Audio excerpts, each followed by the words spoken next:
Sergeants, can we start the recordings? Computer recording started.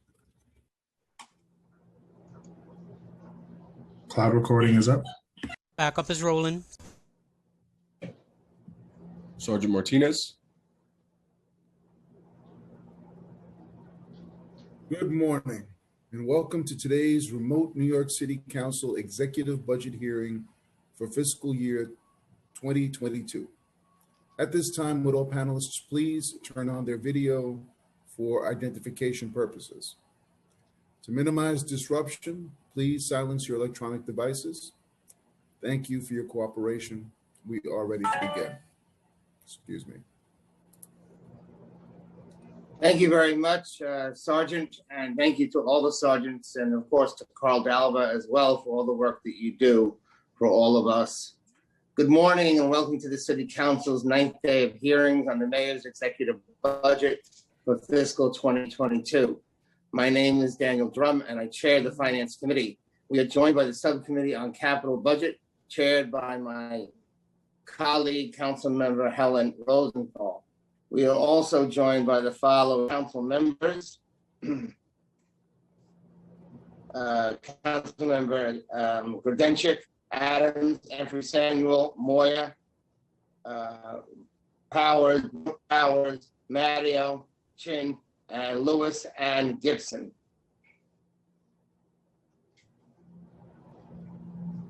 Today we will hear from the Office of Management and Budget, and we welcome Director Jacques Gia to our hearing this morning. The release of the fiscal 2022 Executive Financial Plan paints an improved fiscal outlook for New York City's budget. Since the release of the preliminary budget, we have seen a massive and much needed infusion of federal dollars that help stabilize the city's budget. Specifically, the federal stimulus acts passed in December and March added $15.2 billion to the city's budget over the span of the financial plan. Of that, $7 billion is designated for education and $5.9 billion is spread across 27 different agencies. This funding will be used to pay for an array of initiatives and programs of which the council is broadly supportive, such as 3K expansion and the mental health teams at the fire department and health and hospitals. But while I understand that the federal stimulus funding was intended to be spent quickly and the eligibility rules prevent its use for things like reserves and tax cuts, we must still think about the long-term implications of how this funding will be deployed. A review of the plan reveals that the administration is heavily relying on the non-recurring federal funding to pay for recurring expenses. This clearly begs the question of how the city will be able to foot the bill once the federal money runs out. We need to know that the mayor is focused on ensuring the long-term stability of the city's budget instead of just passing the buck to the next administration and council to figure out how to continue funding these programs. Yet, even with all the spending that the mayor is undertaking in this budget, there are some glaring omissions that the council expects the administration to address by budget adoption. In our budget response, we highlighted several priority areas that were simply ignored in the executive budget. For example, while the budget does spend heavily on education, there is no targeted funding for class size reduction, and the council seeks $250 million for that initiative. And even though food insecurity remains a widespread problem, in my district, the food pantry lines still loop around the block. The mayor did not include the council's request for additional funding for small community-based food pantries or home-delivered meals for seniors and the homebound. On the housing front, the mayor also did not heed the council's calls for continued funding for the de-densify hotel shelters, to make stabilization bed sites permanent, or to increase the size of rental assistance vouchers. Much of what the council is seeking could be added to the budget without increasing its total size. If the mayor got serious about finding agency efficiencies and focused spending on priority rather than legacy programs, there would be more resources available for these vital projects, and there would be fewer risks to the budget in the long term. As has been the case over the course of this administration, the savings plan is anemic and relies mostly on non-recurring things and reestimates that do nothing to increase agency efficiency. This is Mayor de Blasio's 8th and final budget, and for many of us, this will be our last budget as council members. In my 12 years at the council, and in particular during my last 4 years as finance chair, in partnership with Speaker Johnson, I have always strived for a budget that was equitable, that represented my values and the values of the entire council, and that protected the future of our city. Director Gia, as we embark on budget negotiations together one last time, I hope that we can keep these principles in mind and that we can work together towards these common goals, and I'm sure we will. I will now turn it over to Chair Rosenthal for her opening remarks. Thank you very much. Chair Rosenthal. Thank you. Hang on 1 second. Here we go. Chair Drum, I echo the comments you just made to Director Jihad. It's been a pleasure to work with him over the last 7.5 years. So thank you, Chair Drum. My name is Councilmember Helen Rosenthal. I'm chair of the subcommittee on capital budget. In fiscal year 2021, the city's capital program endured a uniquely frustrating and yet encouraging year. The first 6 months of the fiscal year was mired in pandemic-related slowdowns and outright pauses of many of the city's capital projects, for good reason. But by the midpoint of the year, actual capital commitments, while they were extremely low, the city realized that the infrastructure and the economy needed help, and really jump-started the capital plan. So the city's economic health received a shot in the arm in the form of $15.2 billion in federal stimulus funding, and this in part allowed the city to restart the capital process with renewed vigor. And we have seen some encouraging signs that these efforts are already paying dividends. Between January and March of this year, the city committed $3.1 billion, which, if we had been able to continue at this pace the entire fiscal year, would have nearly put us on track to meet historical high levels of $12.6 billion committed in fiscal year 19. That's a great process for the construction industry, for the city's workforce, and for the residents of the 5 boroughs who benefit from the city's capital infrastructure in innumerable ways. As we look forward, as we look ahead to fiscal year 22, the Executive Capital Commitment Plan has $21.9 billion in planned commitments before unused appropriations from fiscal 2021 are even reforecast. And while I'm impressed with the city's efforts in the latter half of fiscal year 21, I hope we can keep the momentum going, get back to those fiscal years 2019 levels. 21.9 billion commitments in a single year seems unrealistic, but I look forward to being proven wrong and hearing from OMB today about how they plan to make that happen. Thank you very much. Back to you, Chair Drum.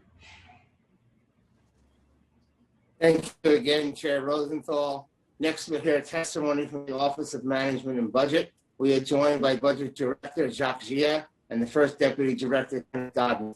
Before the OMB testimony, I am going to turn it over to our committee counsel to go over some procedural items and to swear in the witnesses. Thank you, Chair Drum, and thanks, Chair Rosenthal. My name is Rebecca Chasin, and I am counsel to the New York City Council's Committee on Finance. Before we begin, I want to remind everyone that you will be on mute until you are recognized to speak, at which time you will be unmuted by the Zoom host. If you mute yourself after you have been unmuted, you will need to be unmuted again by the host. Please be aware that there could be a delay in this process, so we appreciate your patience. During the hearing, if council members would like to ask questions, please use the Zoom raise hand function and you will be called on to speak. We will be limiting council member questions to 5 minutes, including responses. I will now administer the affirmation to the witnesses from the Office of Management and Budget. Do you affirm that your testimony will be truthful to the best of your knowledge, information, and belief, Director Gia?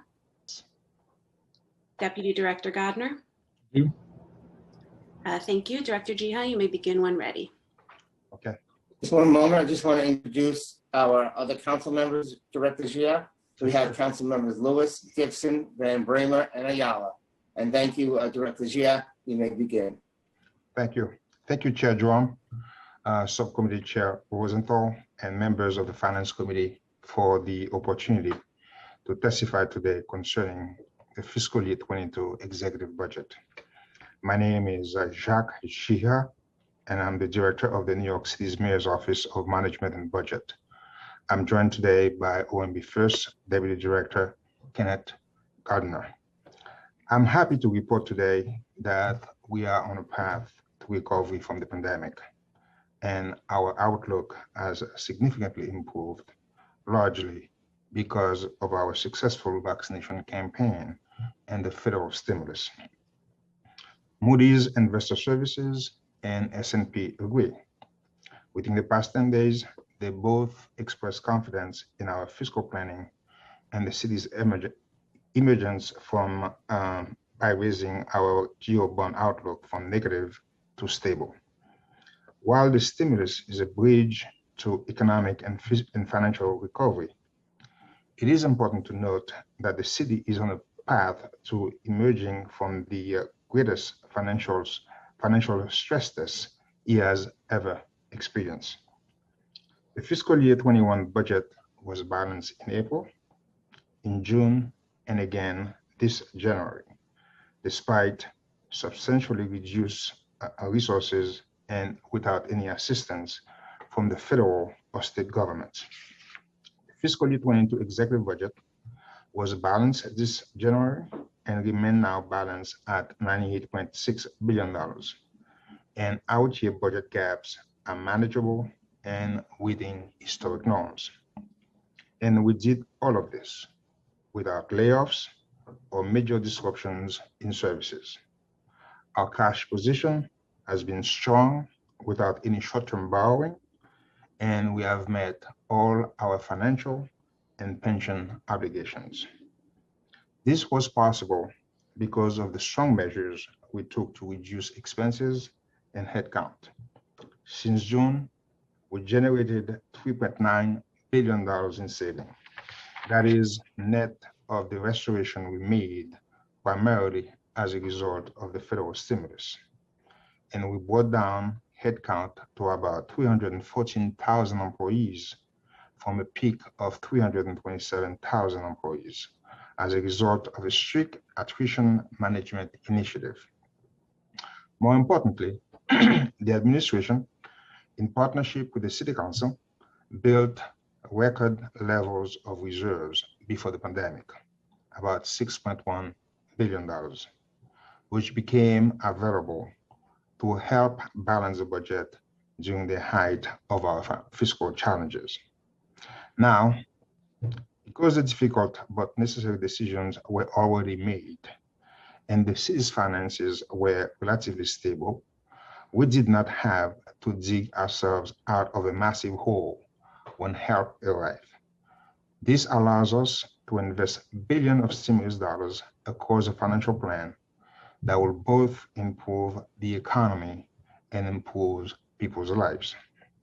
It also allows us to rebuild our reserves by adding $200 million to the general reserve in fiscal year 22 and reversing the withdrawal of $1.6 billion from the retiree health benefit trust that was planned for fiscal year 21.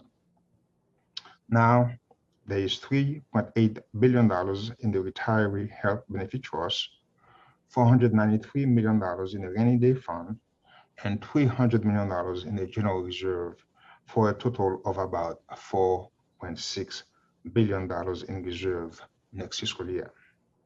And we maintain annual reserves of $1.2 billion between fiscal year 23 and 25 in the general reserve and the capital stabilization reserves.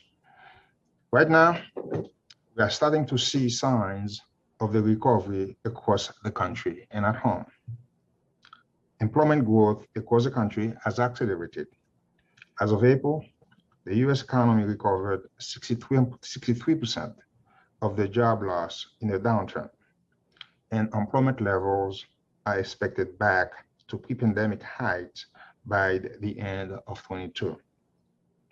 Over the same period, New York City recouped 42% of lost jobs.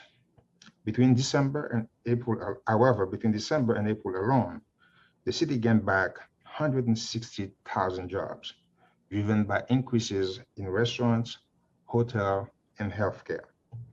And last month, the unemployment rate declined to 11.4%, down from a pandemic high of 20% in May 2020. As job growth continues, we forecast that city employment will reach 4.5 million by December 2021, which is just 200,000 shy of short of peak employment. Because of this growth, we have revised our tax revenue forecast higher by $1.5 billion over fiscal year 21 and 22, driven by gains in personal and business income taxes. The property tax forecast for fiscal year 22 and beyond remains unchanged. You can actually see a resurgence happening right now throughout the city. Weekday sober ridership is on the rise, and restaurant attendance is increasing as occupancy limits are relaxed and the weather improves. The city workforce has returned to the offices. Large private employers like JP Morgan, Citibank, and Goldman Sachs are expected to bring employees back in the summer, with some recently advancing start dates. Baseball stadiums and cultural attractions are ramping up to capacity. Our libraries are reopening, and Broadway turns the lights back on in the fall. As I mentioned earlier, this momentum is propelled by our aggressive vaccination campaign and the federal stimulus. We have administered 7.9 million vaccine doses to date, with 3.4 million New Yorkers fully vaccinated. To which unvaccinated and hesitant populations, we are taking a creative approach. Our public relations campaign stretches across social media platforms, cable TV, and public transportation. Mobile vaccination buses reach New Yorkers in the traditionally underserved 3 neighborhoods. Centers and pop-up sites are in unique and interesting places like the Museum of Natural History, Citi Field and Yankee Stadium, and now subway stations. We are also partnering with entities like Citi Bike and Shake Shack to provide incentives. And by now, every New Yorker should know that all centers accept walk-ins. Our $700 million vaccination program is a success. COVID-19 cases, hospitalization, infection rates, and deaths have declined steadily since reaching a second wave peak in February. As our vaccination campaign has saved lives and set the stage for the reopening, the shift to democratic control in Washington, D.C. led to a significant change in our financial position. Over the past 13 months, cities and states across the country incurred tremendous costs as the need for services increased with the severity of the pandemic. At the same time, revenue plummeted. To address this problem, the Congress passed and the President signed into law the American Rescue Plan, which includes $350 billion in relief for state and local governments. New York City will receive $5.9 billion in local aid and $7 billion in federal education aid that must be used by calendar year 2024. The local aid will be disbursed in 2 tranches. We received the first tranche last week, and the second will come in about a year. In addition to helping us to recover financially, the allocation of stimulus funding allowed New York State to withdraw proposed budget cuts and shifts and provide long-awaited campaign for fiscal equity CFE funding, which will ramp up to about $1.1 billion annually. The council advocacy over many years helped make this happen. Thank you. The stimulus-driven investment in this plan bridge the gap to recovery. Speaking broadly, we have used them to boost education, public and mental health, nonprofit support, public safety, and support for small businesses and tourism. We have deepened investment in education because the youngest New Yorkers' success will propel the city's growth for years to come. We are using newly released CFE funding to make sure that every one of our schools receives at least 100% of fair student funding, beginning in fiscal year 22. Universal free pre-K for all will be available to every family by September 2023. Students have suffered during the pandemic, so we are investing $500 million in fiscal year 22 and $350 million over fiscal year 23 and 24 to accelerate academic opportunities and make up the learning gap caused by the pandemic. We have also funded digital tools that support technology literacy, restorative justice programs, an expansion of the number of community schools from 266 to 406, and have strengthened special education services to address services like physical and speech therapy that could not be delivered during the pandemic. To make sure that students have a fun, safe summer, the administration created Summer Rising, a program that will include academic, recreational, and social and emotional learning.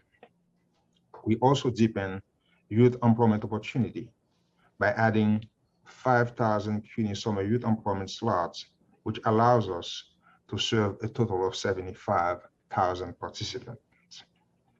In recognition of the impact the pandemic has had on New Yorkers' emotional well-being, we are adding 25 new mobile teams that will bring mental health services directly to New Yorkers.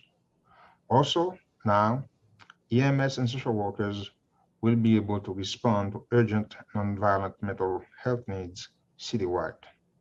This has been a challenging time for seniors as well. To help them recover, we are expanding 25 more senior centers in underserved communities and increasing model budget funding. We have heard your concern about the funding needs of the city's human services providers, which have been a critical piece of the city's pandemic response. So in this plan, we added funds in the baseline to cover 100% of non-for-profit providers, provider and direct rates. Bringing the cities back includes support for small businesses that have suffered during the pandemic. Beginning this summer, eligible small businesses in low to moderate income neighborhoods will have access to a $100 million grant pool to help them bridge the gap to recovery. We are also investing $30 million this year to leverage $70 million in private investment to offer low interest loan to small businesses citywide. The need to socially distance has highlighted the value of expanding public space. In this plan, we are deepening our investment in the open restaurant and streets programs and increasing space for cyclists on boulevards and the Brooklyn Bridge. And of course, we need visitors to return to our hotels, restaurants, and cultural attractions. To help welcome them back, New York City and Company will launch the largest tourism campaign in the city's history. When tourists return, they will find a cleaner city, especially in core business districts, thanks to the city's cleanup call, a New Deal style program that will employ 10,000 New Yorkers through the end of the year. Litter basket collection service has been restored as well. Not only will the city be cleaner, it will be greener. Organics collection, a shared priority for the City Council and administration, will be resumed beginning this fall. This means 3.5 million New Yorkers who previously received service will be able to opt in to the weekly curbside composting service. We are also increasing investment in public safety and criminal justice. This includes hate crime prevention measures, the Mayor's Safe Summer program for youth, and doubling of the Q violence workforce this year and tripling it in fiscal year 23. More than $1.8 billion of new investment in this plan are identified as priorities in Council preliminary budget response. On top of what I've already noted in my testimony, like fair student funding and increasing the indirect rate, we restored college access for all, allocated funding for small group tutoring, and will ensure that every school has a nurse. On the capital side, we added $94 million to restore funding for the 116%. Before I conclude, I'd like to discuss the capital plan. COVID-19 substantially disrupted the city's capital planning. Though critical life safety needs, health and safety, and COVID-related projects for school reopening were never paused. As of April, all restrictions have been lifted and the process has completely resumed. Despite these challenges, $6.7 billion through April 21 have been committed. March and April commitment were $1.4 billion and $1.3 billion respectively, once all the capital contract restrictions were lifted. We continue to work with agencies, the Law Department and Marks, so the agencies can commit as much of their 2021 programs as possible in the remaining 2 months. The 10-year executive capital strategy is $133.7 billion, an increase of $14.9 billion over the preliminary capital plan. We anticipate investing just over $21.9 billion in infrastructure in fiscal year 22 alone. Major additions to the 10-year capital strategy include fully funding affordable housing to Your Home NYC, resurfacing 1,150 miles of lanes, including 50 miles of bike lanes each year, expanding school capacity for universal pre-K, completing the Manhattan Greenway, funding the East Side Coastal Resiliency Project, and expanding the Lifestyle NYC initiative. To conclude, we are on a path to recovery, and our outlook has drastically improved. To preserve the momentum, we remain committed to our vaccination program and the strong fiscal management practices that guided our recovery and prevented the need for short-term debt financing, major programmatic cuts, or layoffs. It has never been more important to build and maintain reserves and make strategic investments that help us grow and prosper. We look forward to working with you as we approach adoption to advance our shared goals, which include rebuilding the city and forging a recovery for all of us. Thank you again for the opportunity to testify today. Now I look forward to taking your questions. Thank you very much, Director Gia. I just want to start by saying again, what a pleasure it has been to work with you, both as the Commissioner of the Department of Finance and now as the Director of OMB.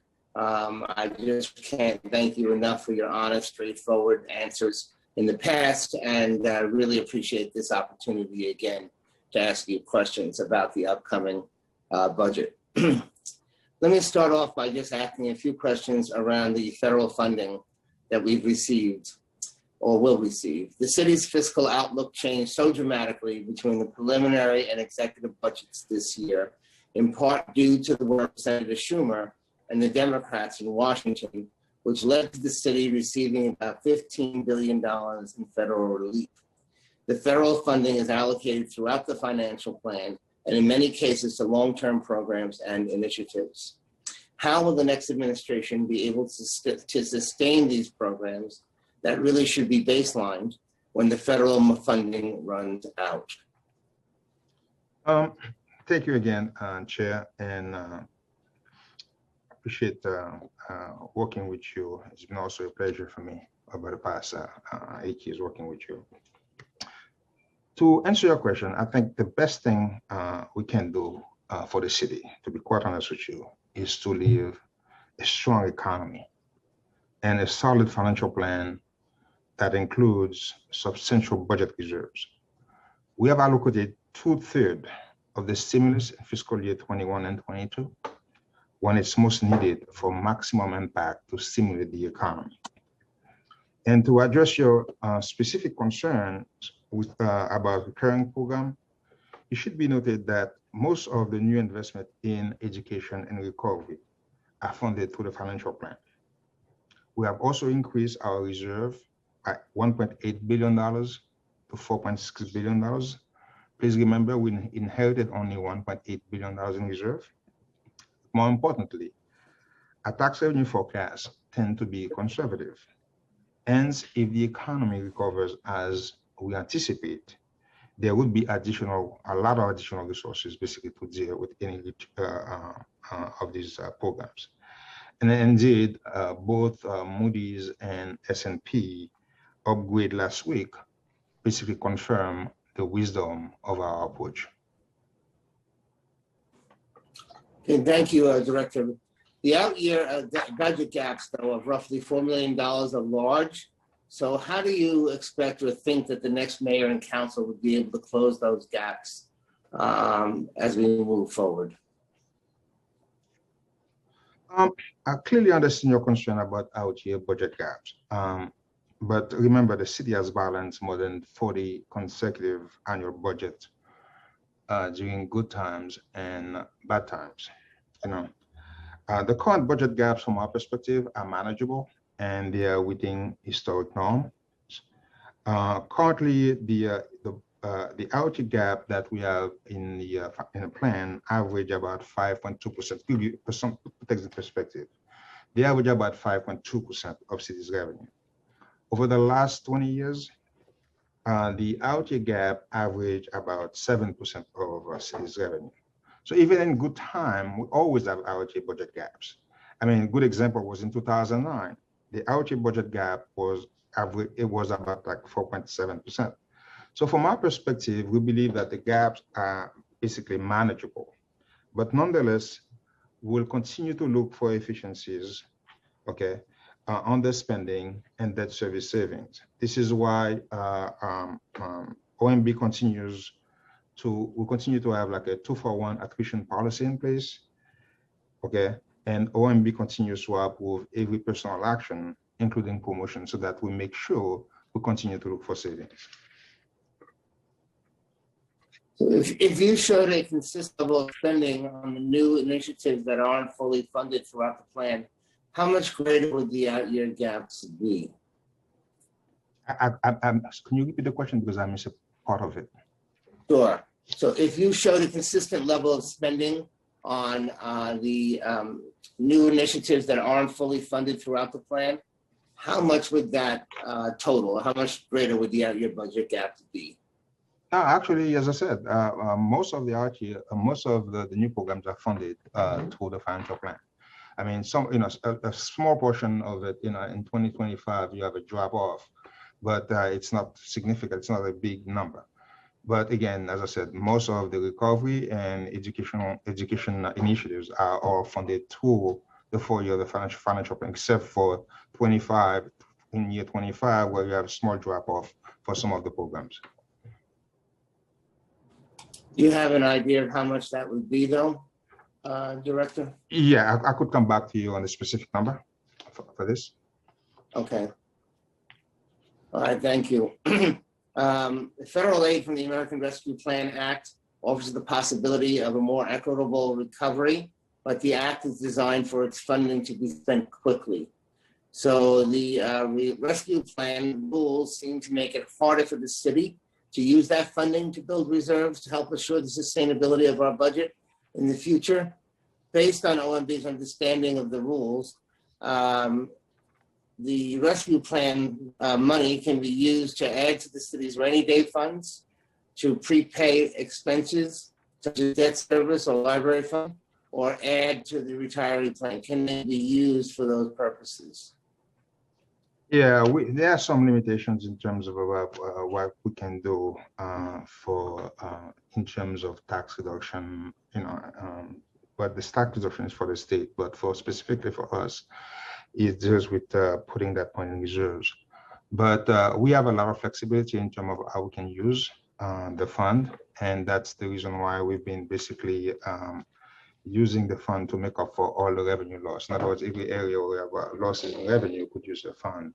And, you know, we have a lot of latitude. So we are very comfortable in terms of, again, with respect, I think the major restriction we have is basically adding it to reserves. Can it be used for the rainy day fund? I don't think it can be used. But again, money is a little fungible.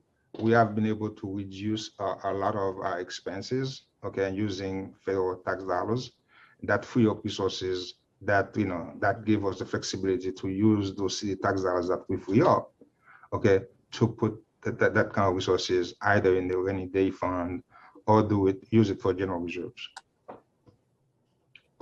Okay, so we're planning to use the federal funding to support programs that were previously supported by city funds. Is there any limitation on the federal American Rescue Plan funds on the use of those free city dollars? So in other words, if you were to free up city dollars and, you know, replace it with the federal funds, yeah, that's could the freed up city dollars be added to our reserves? That's what we've been doing. In essence, we've been you know, able to cover many expenses with stimulus funds, and I've been able to avoid drawing down on existing reserves, and or you know, and that because once you free up those city tax dollars, you know, you can use those city tax dollars that we free up to basically rebuild our reserves, which is what we've been doing in essence. Okay, are there any eligibility rules that create a problem for our financial plan, or any action that the administration that we would seek to change? No, we've been diligently implementing, you know, the stimulus funding per the guidance dictated to us by the federal government. We have issued guidelines to agencies, and we are constantly monitoring those guidelines to make sure that stimulus uses stay within the mandated parameters. So far, as I said, the big one is you cannot use it for reserve. But again, we have been creative enough to basically use those federal stimulus funds to basically replace city tax dollars, and then use those city tax dollars basically to do other things. Okay, thank you. The council prioritized class size reduction in its budget response. And when I asked the mayor how the budget prioritized class size reduction, his response was that the administration will first see how the 100% fair funding will be applied by schools in terms of headcount and work from there. But experience has shown that schools often require specific directions and support and dedicated funding to lower class sizes. So I'm a little skeptical that a modest school budget increase will lead to a significant reduction in class sizes. Since the mayor and the chancellor have both expressed support for lowering class sizes, will you commit to dedicating $250 million of the DOE's budget in fiscal 22 for a class size reduction initiative?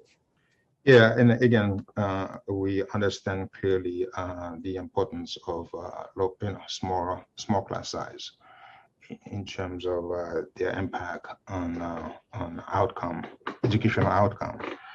And you know, as you know, we in the budget we increase the fair student funding by at least 100% for all the schools.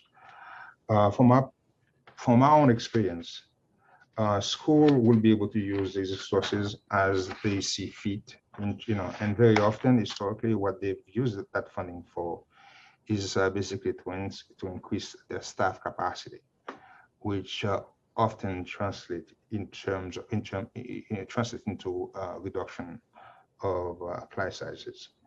As you know, class size is more or less a long-term issue, because but we have been able to expand using capital dollars basically to address capacity. Okay, but again, it's going to take some time to expand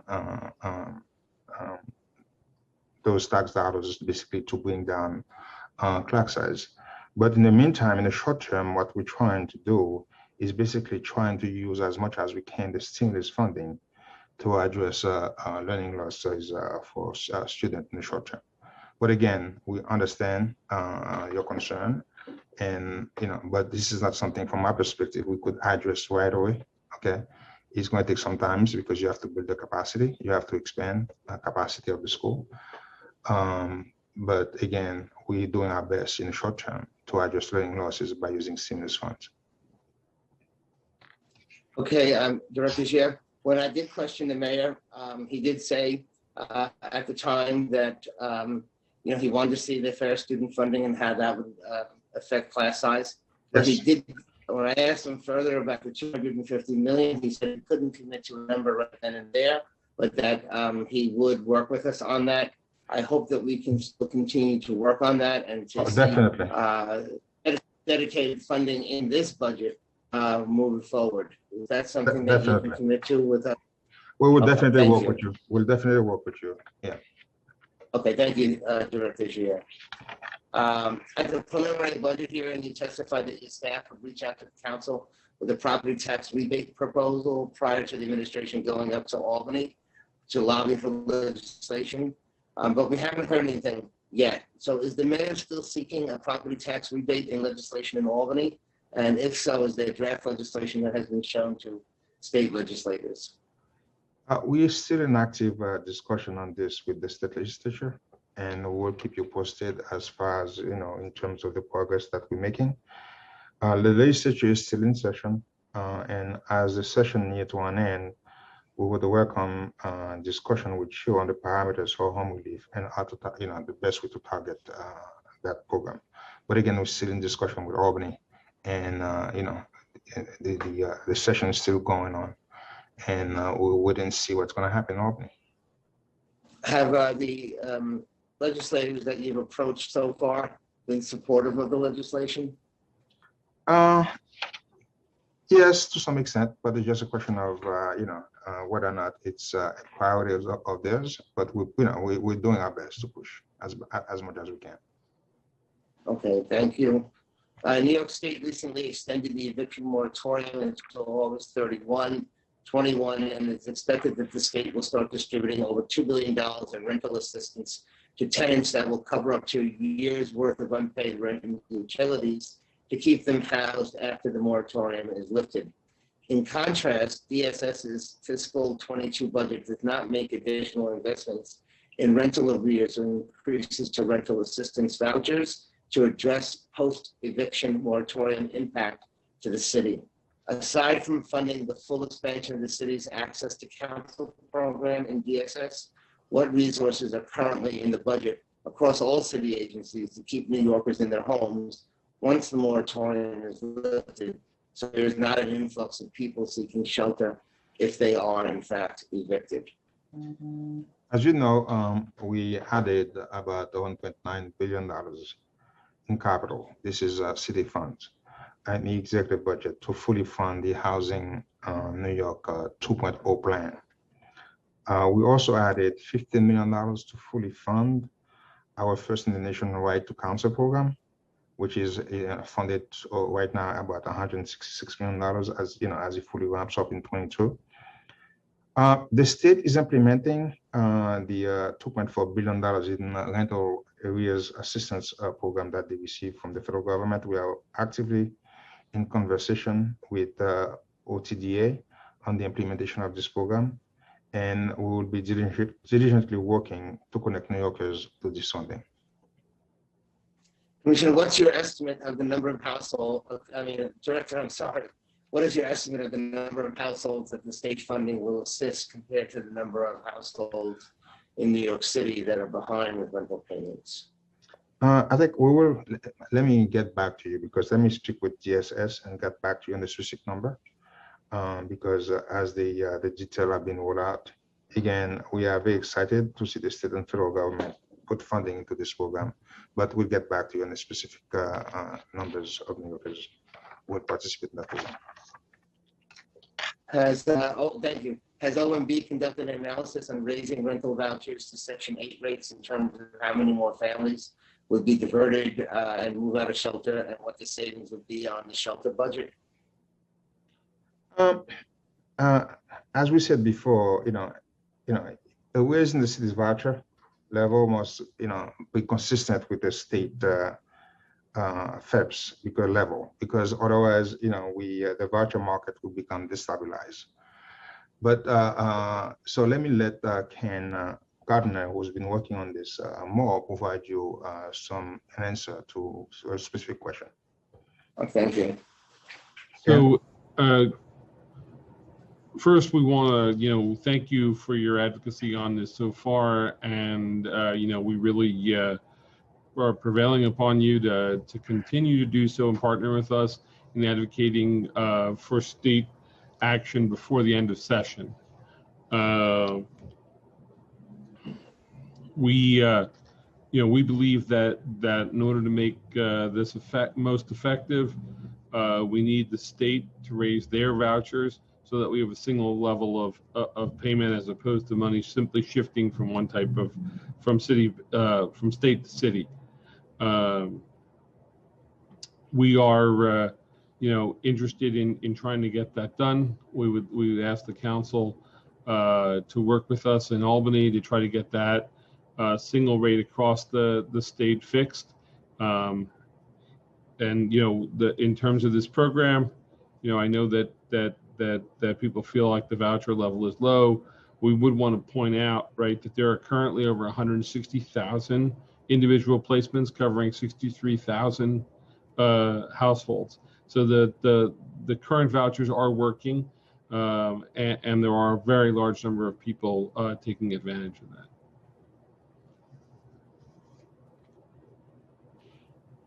I believe you're muted, Chair Drum.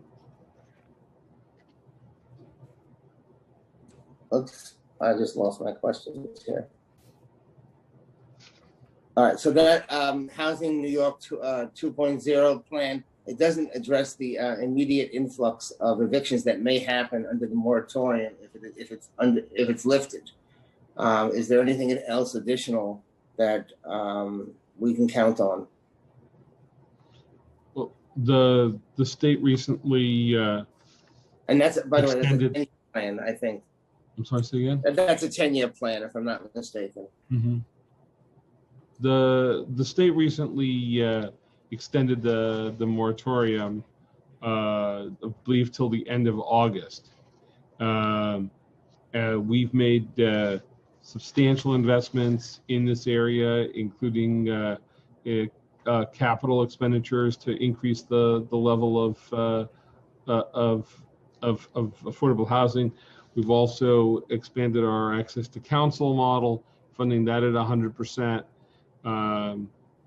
There's additional state money that Director Xia talked about that's going to be used to pay for rent arrears. We think that covers 12 months of rent arrears plus 3 months of current rent. So we think the combined effect of those programs should avoid some kind of a mass eviction crisis. I still worry that we're going to see a huge influx. But anyway, at this point, I'm going to turn it over to my colleague, to Chair Rosenthal, to ask questions as well. Thank you. Thank you. Thank you so much, Chair Drum. I too am just finding my place. I just wanted to follow up very quickly on a question the chair asked about vouchers. I was a little thrown off by something that was said. The chair asked about the importance or the cost of increasing the value of the city FEPS program to Section 8 levels. And I think the answer was that there are already 100,000 vouchers out there. Did I hear? I'm sorry. So 63,000 households covering 160,000 New Yorkers. Yes. But those are not city FEPS vouchers, are they? I believe they are, yes.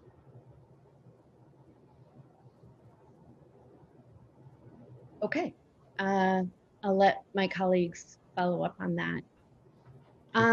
Switching over to the capital restart and the commitment rates. As we all know, the mayor announced the restart of significant tranche of capital projects that were delayed due to COVID back in March. And since then, the city, and kudos to you, Director Jiha, the city has been very successful in its efforts to get projects off the ground, as evidenced by increasing the commitment rate. By December of 2020, the city had committed $2.3 billion in capital dollars in fiscal year 21.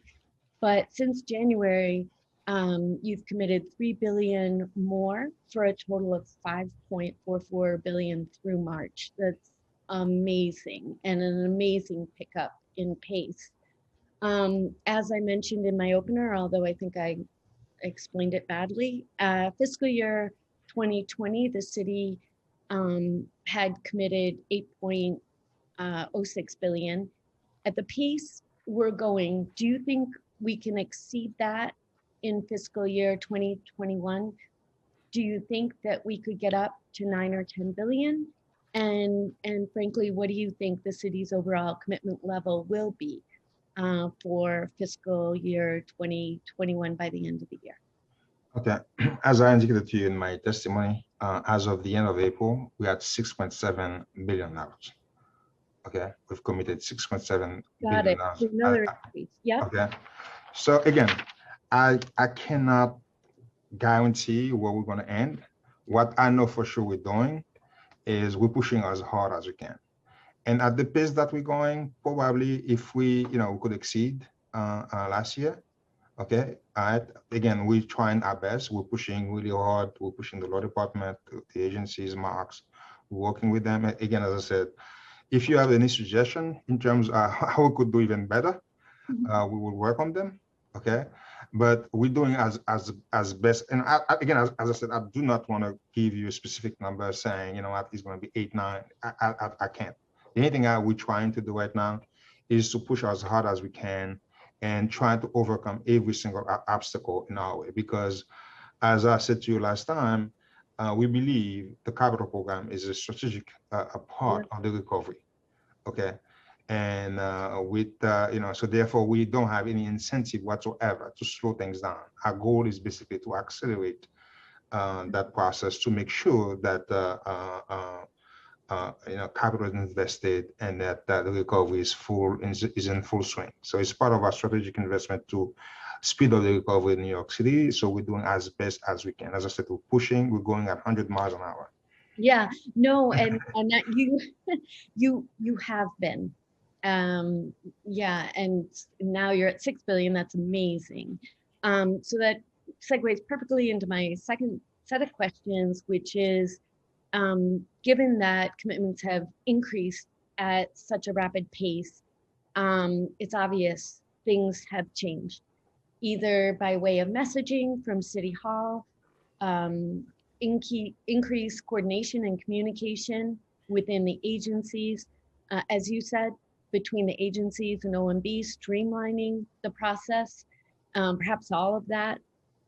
So, and you know where I'm going with this. So what factors do you think have contributed to the city's ability to achieve the high rates of commitment since January? And how can we keep those going? Well, it is one, there is the urgency, okay, to get things out. I mean, the message is sent to everyone. We got to get things out because, as I said, it's part of the strategic initiative that we have in place to make sure we invest as much as we can to stimulate, to jumpstart the city's economy. So that's the first thing. There's an urgency. Second thing that we have done is change the process, because one of the, before what used to happen, they used to send CPs to OMB. OMB give you the CPs, send a ton of questions to the agencies, and then the agencies, take their time and to answer every single one of the questions to come back to OMB. Okay, so we streamline that process. Now, when things come to OMB, we say, you got to provide us all the backup information that we need. Okay, don't send something that is incomplete. Send the full complete package. When you send the full complete package, we're going to review it as quick as possible and get it done. And that has worked. Okay, that has worked in terms of the process. But again, we continue to work with every single one involved in the process to make sure that at some point we fully re-engineer this, the entire process. Because we have to, we have to re-engineer the entire process. Again, sometimes, the back and forth takes a long time. So again, as I said, once that budget process is over and we have a little more time to start thinking about things during the summer, this is a piece that we're going to focus our attention on to make sure we revamp the entire process. We engineer the entire process from beginning to end, okay, to continue to make more progress. Wow, that's a big one. And that's helpful to know. So basically telling the agencies you have to send over the entire project. We're not going to accept it piecemeal. So sort of thing, you have to send everything over and you have to send it over now. Yeah, so let me ask you, DDC mentioned some changes in their process and rules, and I'm zeroing in on them just because they're such an important part of the capital commitment process. I'm wondering if they made some changes in the rules and in their processes during the pandemic. They were able to do that because it was an emergency. Are you looking at those and thinking about whether or not to codify those changes and what you would need to do that?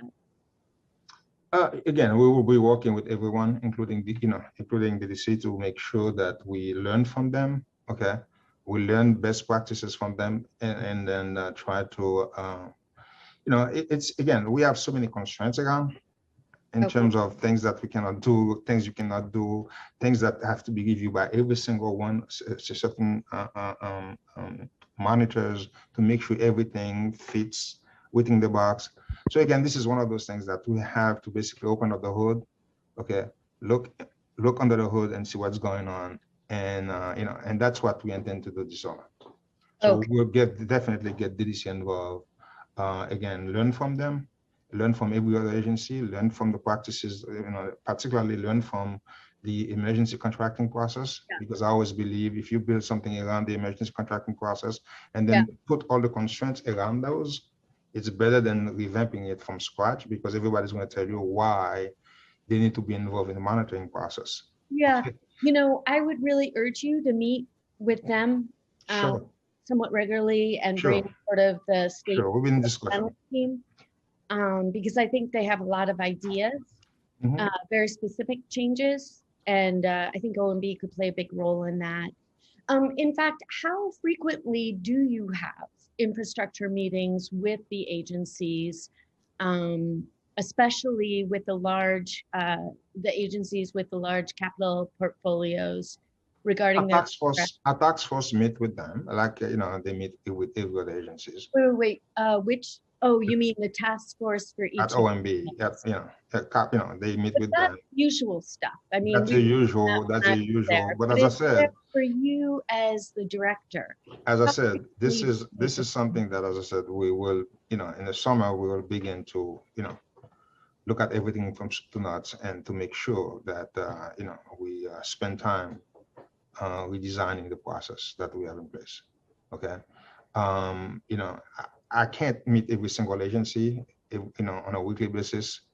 That's the reason why we have task force designed to basically to meet with all agencies, because my time is very scarce as well as everybody else.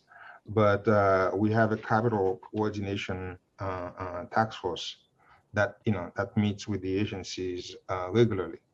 Okay, so we have a task force. Basically, it's a coordination task force that we have in place.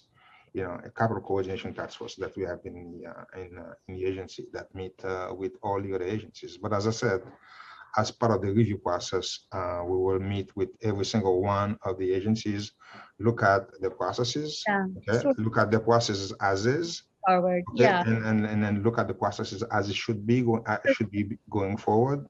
So we would get everyone involved and to redesigning that process. So the one thing that you just said that I think I might not have been aware of is, did you say there was a capital coordinating task force? It's a unit. It's a unit within OMB. that covers all the agencies, or are you talking again unit by unit? No, it could basically coordinate with all the agencies, coordinate with the task force within within the agency, within OMB, and then work with the different agencies. They Is meet that, regularly, but as I said, it's going to be, our goal is to make it a more of a formal process, okay, as we move forward this summer, and to basically review all the best practices Yeah. and guidelines. sure. But I'm just wondering, because we're in perfect sync. I appreciate the way you're talking about this. I'm moving on to the capital tracker system, the local law that was passed by the council. Is that the task force you're talking about? That task force? Because that one, I don't think has met yet. You seem to be talking about something that's a coordinating task force with. It's a coordinating unit Got within is it capital made up of, coordinating unit. all the deputies, or They like- meet with all the task force within OMB, and then regularly meet with the agencies again to see, to review the practices, to try to implement best practices as much as possible to reduce the time that it takes okay, to Got implement the process. Yes. got it. And so just so I can pursue it and understand it a little better, we can do all this offline. I'm just wondering who heads that up? It's Selena Young. But again, Selena Young heads that unit. But again, we could always meet with you to brief you further if you need more. Yeah, I'd love to follow Yeah. up with that person. I'm actually not familiar. Sure. So I'd love to follow up, and Yep. Thank you for that. So let's see.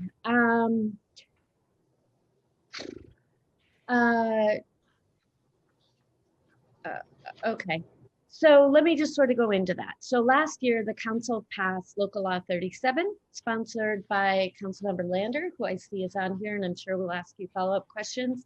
It mandated the creation of a citywide capital projects database. And the law created a mayoral task force to lead the work and an advisory board with the council, controller, mayor, and the mayor's some mayoral appointees to provide feedback and guidance. Councilmember Lander and I have been appointed by the speaker to that advisory board. And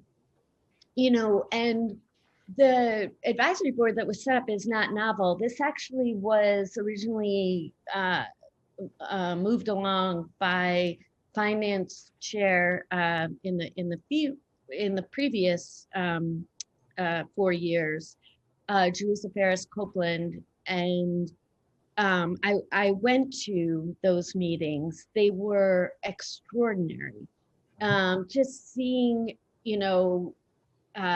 agency commissioners hear from Mox directly about the system, and then seeing their faces, it was like a light bulb went off. They were like, oh, so you mean if we do it this other way, it could happen faster? I mean, I think that's the power of this task force or advisory board. So I'm wondering if you could just give an update on the administration and the mayor's task force work to get started on that tracker creation. Have you had internal meetings or started any discussions? And when do you anticipate meeting with the advisory board? I think council staff was told the first week of June would be the meetings, but we haven't anything on the calendar yet. Yeah, I mean, again, as I said, this is a kind of process that is always good to basically, because I always tell folks, when people begin to review the current processes and see how challenging the processes are, and all the challenges that they have is because of all the obstacles they put in there with themselves. Okay, and so it's always good to have this kind of a place where people can meet, so we could review existing processes and make suggestions in terms of how best to improve them going forward. Again, this is something that I'm looking forward to work with the council this summer. Okay, It's going to be as I said, the entire process, capital review process, is something that I'm looking to work with the council this summer, because this is something that we'd like to review. Again, I'm looking to work with you and the council members and all the stakeholders after the budget. Okay, because that would give us some time. Yeah, that would give us some time to really think through the big issues. Yeah. Because we're going through the crisis in the budget now. It's like of course. it's just, I'm with you. So yeah, after the budget process is completed, Okay. we'll look forward to work with you. Got it. Okay. Okay. More areas. I just want to move it along. I know my colleagues have questions. On the 10-year capital strategy. So the 10-year capital strategy, as you mentioned, it grew by nearly 15 billion since the release of the draft 10-year strategy, largely driven by increases in schools, as you mentioned, water infrastructure and transportation. But despite the growth, we continue to see that in the first 5 years of the strategy track of the commitment plan, it hasn't changed that much, but the final 5 years, really, that's where it jumps. So I'm sort of asking the same question we've asked for years, but I'm wondering whether or not the administration has taken the time has figured out how to even that out. In other words, are you tracking your larger strategy with your spending or your projected spending in the capital plan?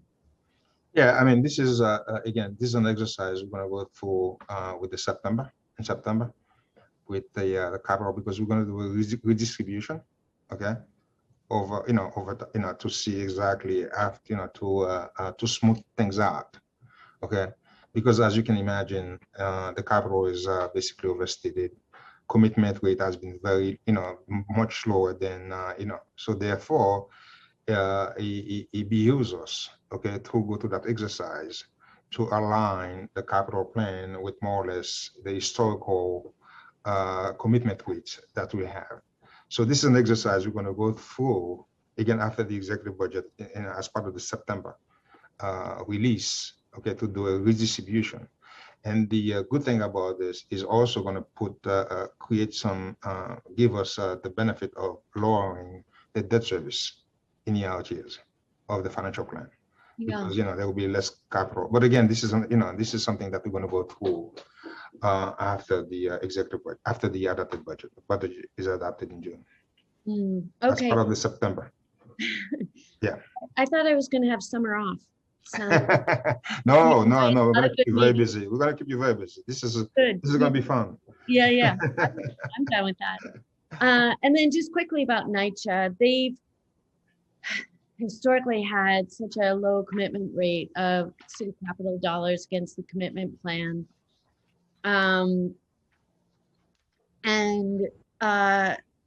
Interestingly, what we learned at the hearing with them is that, I mean, we all know NYCHA spends its federal dollars at a much higher rate because the federal funding expires after 2 years. So they really have to, get on it and spend that money, or else they're going to lose it. And with the city capital, of course, we have no time limit. The NYCHA chair testified that if the city funding rules, this was Greg Ross, were more closely matched to the federal funding rules, then NYCHA would spend city capital more efficiently. I was surprised to hear him say that. He seemed to be saying, well, there's just such a big disconnect between what the rules are for federal spending and city spending. He seemed to be throwing up his hands and saying, let's just go with the federal rules. And to give context about why this is so important, I forget the number for federal spending. It was very high, maybe over 70%. Folks can correct me or send over the right numbers. But for federal, the commitment rate was over 70, and for the city, it was 5%.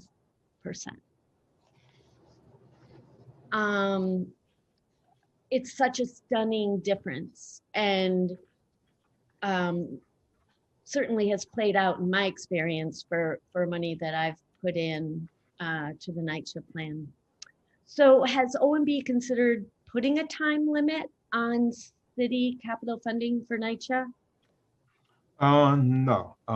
We, again, as I said, we're gonna have to find ways for NYCHA to accelerate the pace of capital spending, but we have not. This is one of those things that we have to review, analyze, because I don't know full ramifications of what it means. So therefore, I cannot. Me neither. So we But cannot. this is part of, I'm really interested to hear you say that, cannot. because Russ seemed to imply that he had been working very closely with OMB on this. And so for me, again, it sounds like there's a real disconnect here. Has OMB considered asking the state for the ability to alter the city capital rules for NYCHA? As I said, we have not. It's been done with As I SBA. said, we have not, because we have not. This is not something that we have paid attention to in the past. So, the fact that he brought it to, is raising that issue, we're going to have to take a look at it to see whether or not, putting certain restriction would allow NYCHA to commit capital sooner. But again, as I said, I don't know the full ramification of it. So therefore, I don't want to make a commitment one way or another, because, I don't know what it means. Okay, what do you want to say something, Ken? Yeah, I was gonna say, I think part of this is that what they're, in terms of what they're talking about, is that they would, the federal rules for capital eligibility are different than the city rules. That's right. And we can't change those rules under our GAAP accounting, right? So we don't really have a choice about how to record it. It makes it harder. Fewer things are eligible, right? Fewer things are eligible. Stuff that we might pay for winds up being expense rather than capital, because it's not city eligible. And I agree that there's a disparity and something we should fix. And obviously as Jacques said, we're trying to accelerate NYCHA, but the extraordinarily low commitment rate is really a COVID sort of level. I mean, I'm not sure about that. In 2019, they committed about 25%. And it's still a very low number, but clearly not 5. And that wasn't just an aberration in 18 or 20. Yeah, no. I mean, there's no question we need to work on this. I think they need to work on this, but I just wanted to clarify it's still it's still too low. We need to accelerate. I don't think we can fix what they were talking about, which is that we could change what's capitally eligible. Yeah, I'm not confident that's sort of what's going on, having just had a terrific capital project denied by OMB as being not capitally eligible. So I think they follow some. I would like to see evidence of sort of what you're saying there. Look, I'm going to wrap it up, but I just want to point out that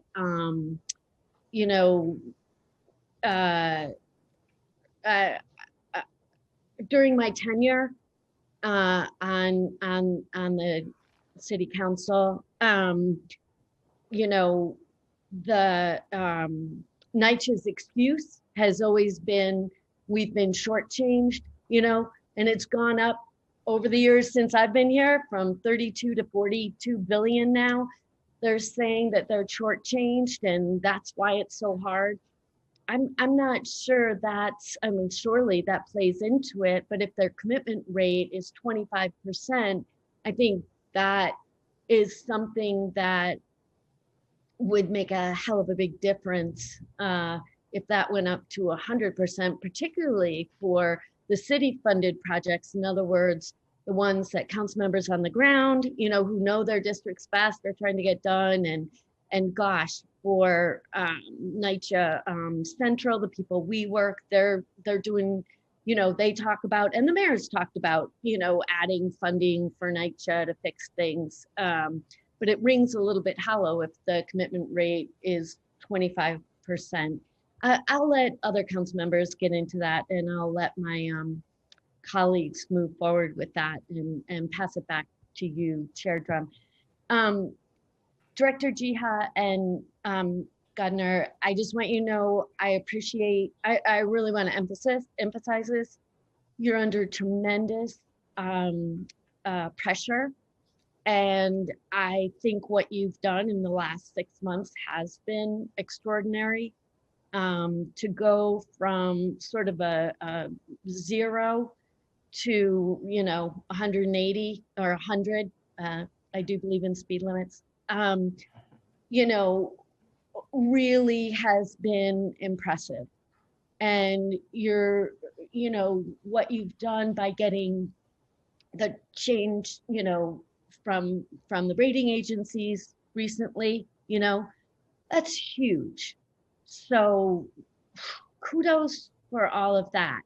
But, and I get it, I guess, about punting to this summer, you know, when you have a moment to catch your breath after putting out all these fires. Like, I totally get that. But I really hope we can continue the pace for the sake of the city of what you've done over the last few months. And, you know, so I won't go on. Thank you for your efforts. There's a lot of work to do. Thank you very much. Thank you very much. Thank you. Now I'll go to council questions. If there are any council members who have questions for OMB, please use the Zoom raise hand function and you will be added to the queue. Council members, please keep your questions to 5 minutes, including answers, and wait for the Sergeant at Arms to tell you when your time begins. The Sergeant will also let you know when your time is up. We will first hear from Councilmember Grodenchik, followed by Councilmember Chin. Starting time. Thank you very much. Thank you, chairs and Commissioner. It's always good to see you, and I'll echo what my colleagues, the Chair Drum and Chair Rosenthal said. It's been a pleasure to work with you for me for these past 5.5 years. I do just want to reiterate what Chair Drum said at the beginning of his remarks regarding food, insecurity food, food pantry food. And, you know, we have come a long way. The New York Times today had a very poignant article about one family's struggle to make ends meet during this pandemic, losing their apartment, regaining it, losing work, and how important food pantries and other meals that were accessible to her and her family played such an important role. So I don't have any questions for you, but I do want to reiterate Chair Drum's concerns. I know they're shared by Chair Rosenthal and really all the members of the council without exception, about making more food available for more funds available for emergency food, for food pantry food, and to make sure that in this great city of ours, where literally, you know, a budget approaching $100 billion, nobody should go hungry. And I know that the mayor and his administration share those concerns. I know his politics. I don't know your politics so much, but that's okay because I'm an elected official. But it's critical, and I feel compelled to raise my voice because I speak for people that can't speak necessarily to a wide audience by themselves. And I just want to reiterate that message this morning. I'm not going to take 5 minutes to do it, but I thank Chair Drum especially. He has been a stalwart on this, the speaker, and the chair of the General Welfare Committee, Steve Levin, who has also been my partner in making sure New Yorkers get fed. So with that, no response necessary, Commissioner, but please carry that message back to the mayor, and we will continue to pound it on our side. Thank you, chairs. Well, we share your concern, and I will take the message back to the mayor, and you know his position on this. It will. We have spent significant amount of money on emergency food, and we'll continue to do so. Okay, I know his Thank you. position, but you know, as they say, show me the money. Show me the money. Thank you. Okay. Thank you, Commissioner. Thank you, Chair Drum. Thank you, Chair Rosenthal. I will now hear from Councilmember Chin, followed by Councilmember Lander. Starting time.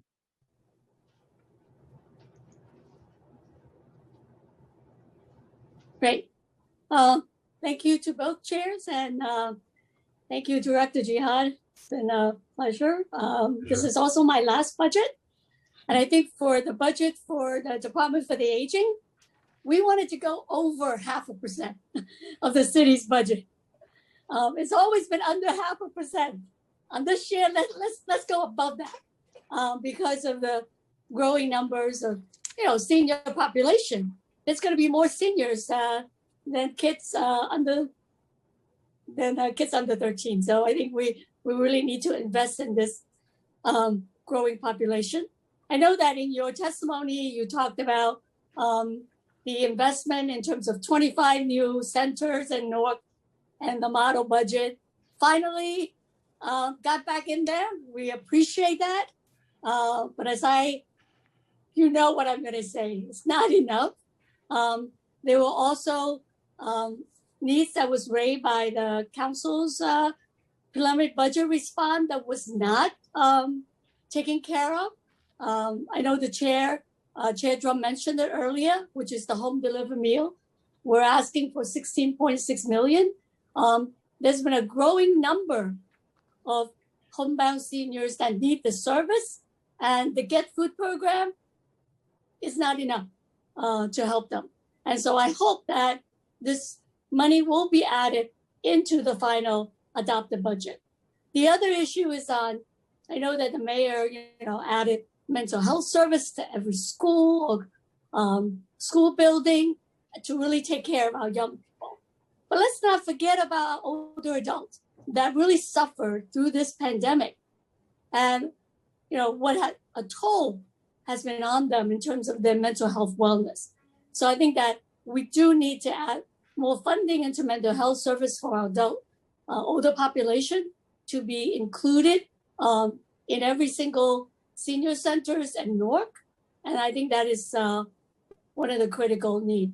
The other thing that wasn't addressed in the DFTA budget was the new need of technology.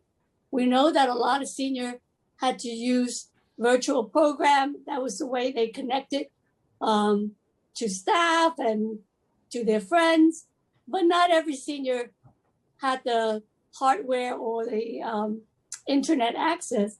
And we want to make sure that every seniors that needs it will have it. So the new needs in terms of technology, mental health services, that has not been addressed. The other issue is that in terms of the capital, I just want to make sure that seniors building is on track because of the pause and also because of personnel shortage, I think at HPD. I want to make sure that there is enough staff to keep the SARA program for seniors running, and making sure that we have capital project in place so that the number of senior housing don't get fallen back. So I think that is also very critical. And my last question is opening up senior center. In the DFTA's budget, I was surprised to see there was $30 million accrual. And I want to make sure that that money goes back to the senior centers, and we have to get the centers open as quickly as possible. Of course, we want to open them safely. I know that some centers started to grab and go, but that's not enough. Every every seniors are waiting for their beloved senior center to be open. Schools are open, Broadway shows are coming back, libraries are open, but what happened to our senior center? So we want to make sure that the provider have the resources so they can start opening up back the senior center for our seniors, because they have been waiting for a long time. Well, thank you. You always advocate for the seniors, and it's a lot of questions here. But again, bottom line is, I'm looking forward to working with you during the adoption process, so that areas that you mentioned that we all believe that should be funded, we will review them, working with you, and see what can be done during the adoption process. Because every single one, it's hard to say that all the requests that you just laid out, they all are right. They all are urgent things. They all are things that we need to pay attention to. Again, as I said, it's a question of resources and all the needs that we have to deal with. But I'm again, expired. as part of the adoption budget process, we will discuss with you and see what can be done. Well, thank you, Director Jihad. I'm looking forward to working with you. But most importantly, I think it will meet the needs if we get the DFTS budget over the 0.5% mark. I think that will at least help accomplish for this year. Okay. I So we'll think work we on did that. very well by the seniors in this budget. Well, there's so much money, but the commitment is not enough because the population is growing and the I budget's know, got to be I more know. than 0.5%. It's a shame that it's under 0.5%. Thank you. Okay. Thank you, Chair. Thank you. We'll now hear from Just Councilmember. before we move on, Go ahead. Council, just before we move on, may I say that we've been joined by Councilmembers Kotowitz and Delmer Diaz. Thank you. Thanks, Chair Drum. We'll now hear from Councilmember Lander. Starting time. Thank you very much to Chairs Drum and Rosenthal and Director Jihad. Let me just extend my gratitude to you for your work through this pandemic and to your whole team. We have really relied on you and deeply appreciated it. I want to follow up on Chair Rosenthal's questions about capital projects tracking, and then ask some questions about tracking the COVID spending as well. So I understand, and I think it makes sense to wait for the first meeting of the capital projects management task force until after the budget. Obviously, it's a lot to do to get there.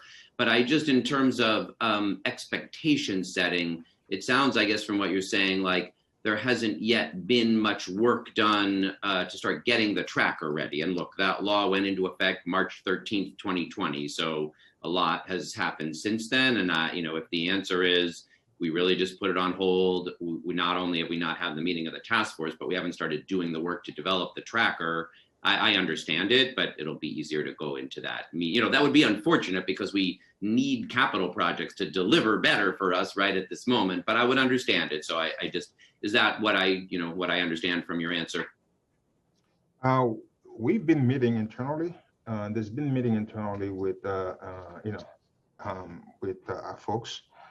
But again, at this point, there's no deadline on this, but as I said, we're going to try to accelerate that process after the budget, because as I said, we just went from crisis to crisis. I mean, you can imagine how difficult it was. Okay. I understand totally. This is why I'm just asking to get expectations set. I hear you. I understand. Yeah. So, but again, as I said, after the budget is adopted, we will focus our attention on the capital aspect. Okay. There's a lot of things, tracking, a lot of things that we'll be doing to continue to monitor, to make sure that things are done properly. Yeah. So again, we'll convene a meeting with all the stakeholders in the council. So, and look, a challenge with getting capital projects management improved is that it almost always falls below other urgent things. And obviously the last year, COVID. And also, there was a pause there was a pause in the capital program as well. So therefore, now that we started, so we'll basically try to, again, as I said, this summer, we will make a meeting of all the stakeholders and come back to you. Thank you. My second area of questioning, though, relates to the spending tracking for COVID spending. because last year the council passed Intro 1952, which became Local Law 76 of 2020 that we passed in June, sponsored by Councilmember Gibson, who was then the chair of this committee. And the language there was modeled on the Sandy tracker that the Bloomberg administration did in the wake of Superstorm Sandy. So the same language was used, but we don't have the same tracking system. For Sandy, there's a very robust interactive tracking system that New Yorkers can use, can look up projects. And all we have on COVID response is kind of a data dump in the open data portal that no average New Yorker could use, could see projects, could understand how the funding was spent. They're very different from each other. So do you believe the administration is complying with Local Law 76 of 2020? Do you plan to put up a more robust and interactive public tracker to really make sure New Yorkers can understand where that spending is going? Yes. To be quite honest with you, I believe that we are fully compliant with the law. That's not the issue. The challenge that we have is with respect to some of the data that we need, some of the information that we need to put on our website is not as cut and dry and cannot be provided as easily, okay, as you can think of. Because if a good example is reimbursement, okay, the reimbursement-based grants, okay, they still require an application and a review process by the federal government. Okay, before any cost can be submitted for reimbursement. So you will not be able to see that kind of information on the portal because they're going through the exercise of reviewing it. But again, I'm a big fan of transparency. So therefore, even though the information that we provided to you, have you compared the Sandy tracker to what you guys are currently dumping in the open data portal? We have to find a way to we have to find a way to make it more accessible to the public. Okay, definitely. You're committing to find a way to make it more accessible? More accessible to the public. Okay, when will we see that? Again, we have to work on a website, website development. We have to work on a number of things. At this point in time, I cannot give you a specific date. But again, as I said, for the sake of transparency, we definitely have to make it more easily accessible to the public. Time expired. I appreciate your recognizing that something different is needed. I guess I would just invite colleagues to compare the Sandy tracker to what we've got in the data portal. Director, thank you for acknowledging that. Let's move quickly to do it. Obviously, time is of the essence. Definitely. Thank you.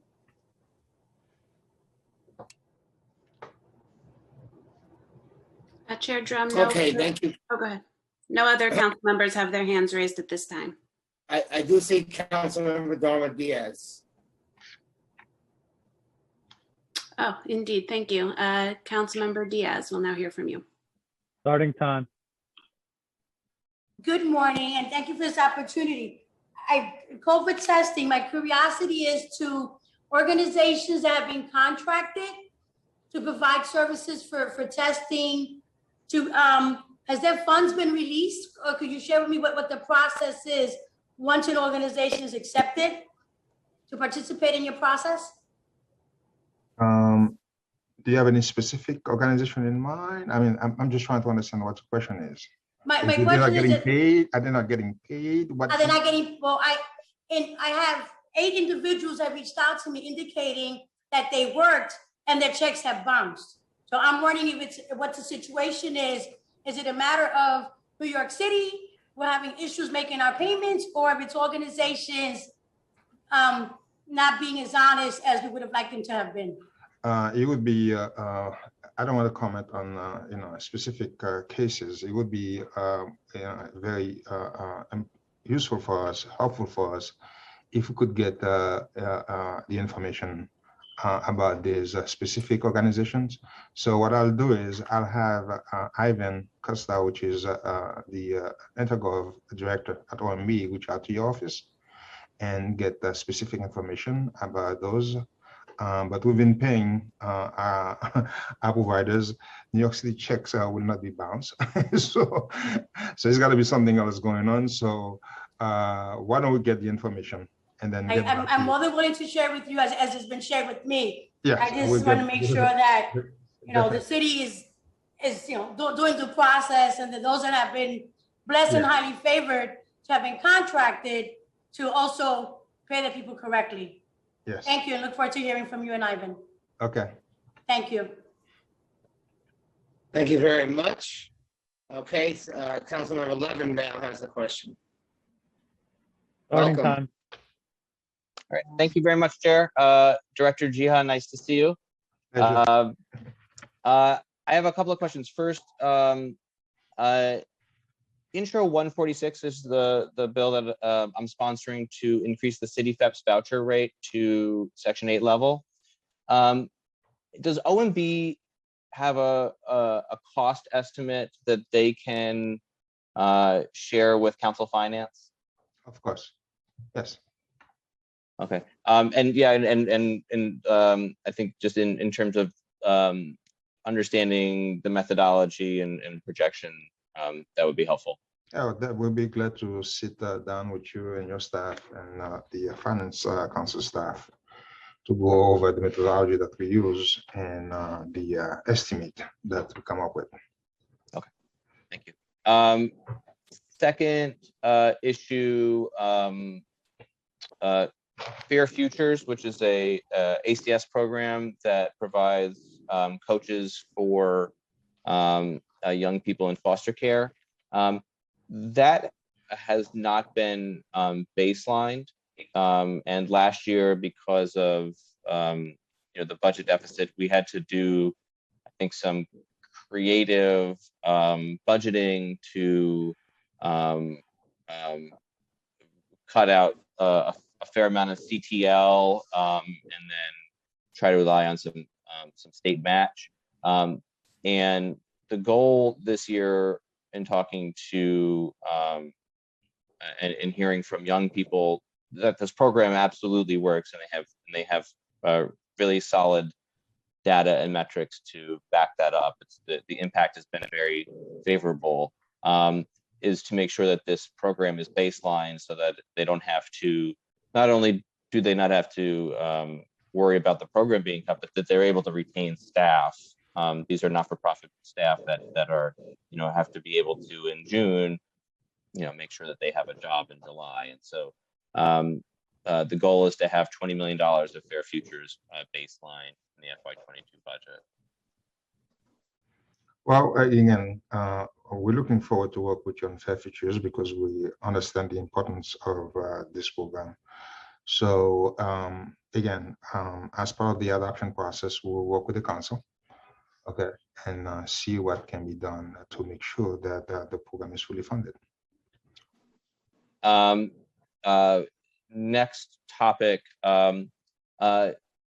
In my district, there's been a significant uptick in shootings in and around two NYCHA developments, Gowanus and Wyckoff Gardens, Gowanus Houses and Wyckoff Gardens in the Borum Hill section of Brooklyn.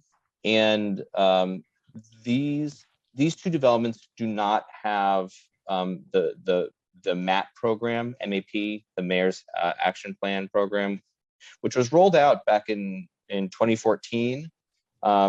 But has been limited, as far as I know, just to 15 NYCHA developments. And these are comprehensive services, wraparound services, everything from food and healthcare and community development. And I think it would be, this is what I'm hearing from residents there, is that that's the type of programming that they wish to see. And so I was wondering if OMB is working with MOCJ on potentially expanding the MAP program in the FY22 budget. I will reach out to MOCJ to see, with respect to this two specific NYCHA development, whether or not this is something that can be done for those developments. But at this point in time, in this budget, we don't have anything added to it except for the baseline program that we currently have. But again, I strongly encourage, we'll reach out to MOCJ. Okay. Okay. Yeah, I'd encourage, because I mean, obviously there's scores of developments, NYCHA developments in the city that could use these type of programming beyond the 15 that have been allocated. Sure. And last question, this is a capital question. In my district, the city acquired the city storage site on the Williamsburg waterfront. Mayor de Blasio committed to that in 2016, 2017. City acquired the site. This was to build out the Bushwick Inlet Park, which was promised by the Bloomberg administration in 2005. And it was a bit of a fiasco because they didn't purchase all the land. And finally, Mayor de Blasio made good on the commitment and acquired the entire site. However, this is this large storage building that used to store paper. And, I'll just finish my question here. Anyway, it's the demolition of that building. So this would be the final demolition required to at least clear out the entire park. Would cost, I believe it's $15 or $16 million in capital. It would send a very strong message that the city is on its way to building out this park now 16 years after it was first committed. And so it's my hope that that $15 or $16 million in capital would be allocated to the Parks Department for the demolition of the city storage site in Bushwick Inlet Park. Why don't I get back to you on the specific of this? Great. Because this isn't, so let me get back to you on this. Okay. All right. Okay. Thank you very much, Director. Appreciate your time. Thank you. We'll now hear from Councilmember Gibson. Starting time. Thank you. Good afternoon, everyone. Thank you so much, Chair Danny Drum and Chair Helen Rosenthal. Good afternoon, Director G. Haas. Good to see you again. And I too am a council member who's departing at the end of the year. So I certainly want to extend my deepest gratitude to you and your team for always responding and really availing yourself to council members. There's been a lot of talk about the capital process, and I certainly want to recognize DDC. Capital discretionary projects that council members have funded, I want to make sure that we're dedicating resources within OMB to ensure that these projects are moving. Oftentimes we fund projects like mobile units and other projects that just are very slow and they're not moving. And we all realize that a lot of projects have been delayed because of COVID, but I do want to make sure as we are rebounding and restoring a lot of these projects that we're moving capital discretionary projects ahead. The second thing I wanted to raise is NYCHA. Chair Rosenthal talked a lot about that. And NYCHA, like many others, struggles with spending city dollars. And if we held them to the same standards that the federal government does, where they have to spend money in a time frame, I think we would see drastic change. So I want to continue to have conversations with OMB as it relates to NYCHA and a lot of the capital discretionary projects that we fund that have not been moving in a timely fashion.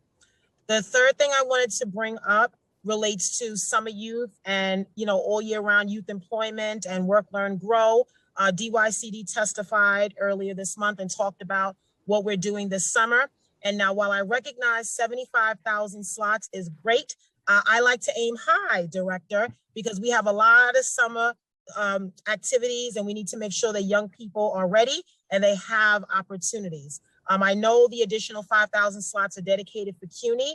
We have set asides for NYCHA residents, as well as young people that are involved in the criminal justice system. But if there's more that we can do, particularly around SYEP and Sonic and Compass and the Beacon and Cornerstone programs, I think that would speak volumes to this city council and this administration's commitment to our young people. The next thing I wanted to bring up is I understand that there are proposed cuts in the higher education budget. And as a CUNY graduate of Baruch College, I certainly want to speak about the CUNY ASAP program and its impact on CUNY students, many of whom are rent burdened. They deal with food insecurity every day. And we cannot pass a budget, Director, that would provide any cuts to CUNY. I'm sure you agree. So I want to make sure when you talk about CUNY ASAP and all of the program support services for our students at CUNY, that we make sure that we don't just talk about it, but we are about it. And then the last thing, while my time winds down, I wanted to ask specifically, since I chair the Committee on Oversight and Investigations, Commissioner Garnett testified to us a few weeks ago about the city marshals and the revenue that's generated when they perform judgments for tolls and seizing utility meters and other things like that. They projected to generate about $2.3 million annually over city marshals in fiscal 2022. I'm wondering, since most of that revenue is returned to the city's general fund, is there any way that the administration could reinvest this money in our city by helping many of these residential and commercial businesses and other establishments avoid eviction? So can we repurpose that money on the front end and do more preventative work so we don't have to look at revenue from evictions in a positive way? Can we really look at, some more benefits that will help people in the long run? So I hope you took notes, and I look forward to working with you. And I really thank you so much for your presence and your work. Thank you. Thank you very much. I took note, and as I said, let's start with ASAP. We are working with the Chancellor's office we know it's a priority for the council, and it's a program that's a priority for us as well. But we're working with the Chancellor on this issue, and to get to a resolution. With respect to NYCHA, we discussed it earlier, and we still think it's. We don't want to say we're going to move in the same direction as the federal government, because, as I said, we don't know the complexity of the issues involved. So before we make any commitment one way or another, it behooves us to basically analyze and review our processes, our rules and regulations, and to see whether or not they are consistent with what the federal government is doing, and what is the federal government doing that we're not doing, that motivate NYCHA into commit more of the federal government density capital.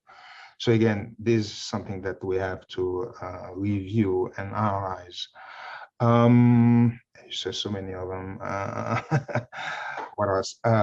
With respect to the youth, as you know, we just launched Summer Rising, which is a program that basically is going to open up for like 190,000 students. So it's going to be plenty of activities for our youth to engage in during the summer. Sonic program has also been restored. There's funding for Sonic program, and on top of that, we have about 10,000 cleanup core that the program that we launched. So there's going to be plenty of things for our youth this summer in terms of the kind of things they are interested to engage in. And so I'm looking forward to working with you again. Again, good luck in your new endeavor, and we shall continue to work.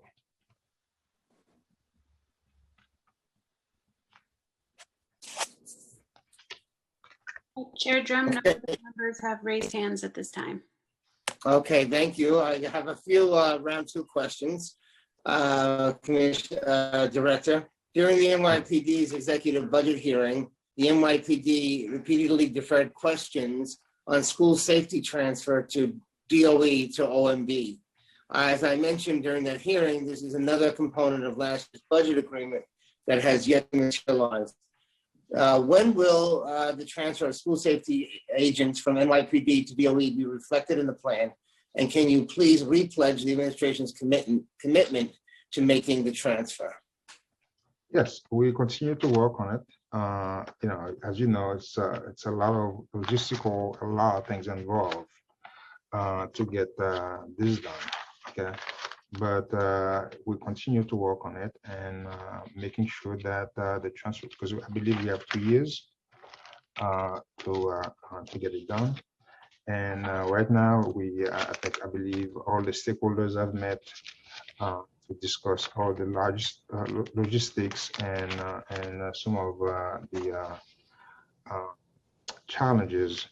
But as you can imagine, there are so many parties involved, and coordination to coordinate to get all these parties involved to get this done takes a little time, and that's the reason why we believe at the time that it will take us a good 2 years to get this process done. But we are actively working on the implementation plan to make this happen. Okay, thank you, Commissioner. I would like to discuss the possibility that NYPD might hire new school safety agents. To me and to many others, this completely defeats the point of the transfer, which is to have DOE hire and train their own personnel to fit the needs of the students. If NYPD were allowed to hire new agents, they would be sticking to the same old model of school safety that we agreed to change over a year ago. So will you allow NYPD to hire these new school safety agents or not? To be quite honest with you, no decision has been made to hire any new SSAs this year.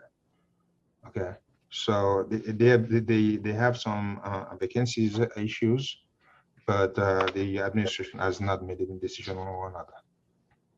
Okay, you know, one of the things that I was shocked to learn when I was education chair was that there were 5,000 school safety agents and only 3,000 school psychologists and social workers.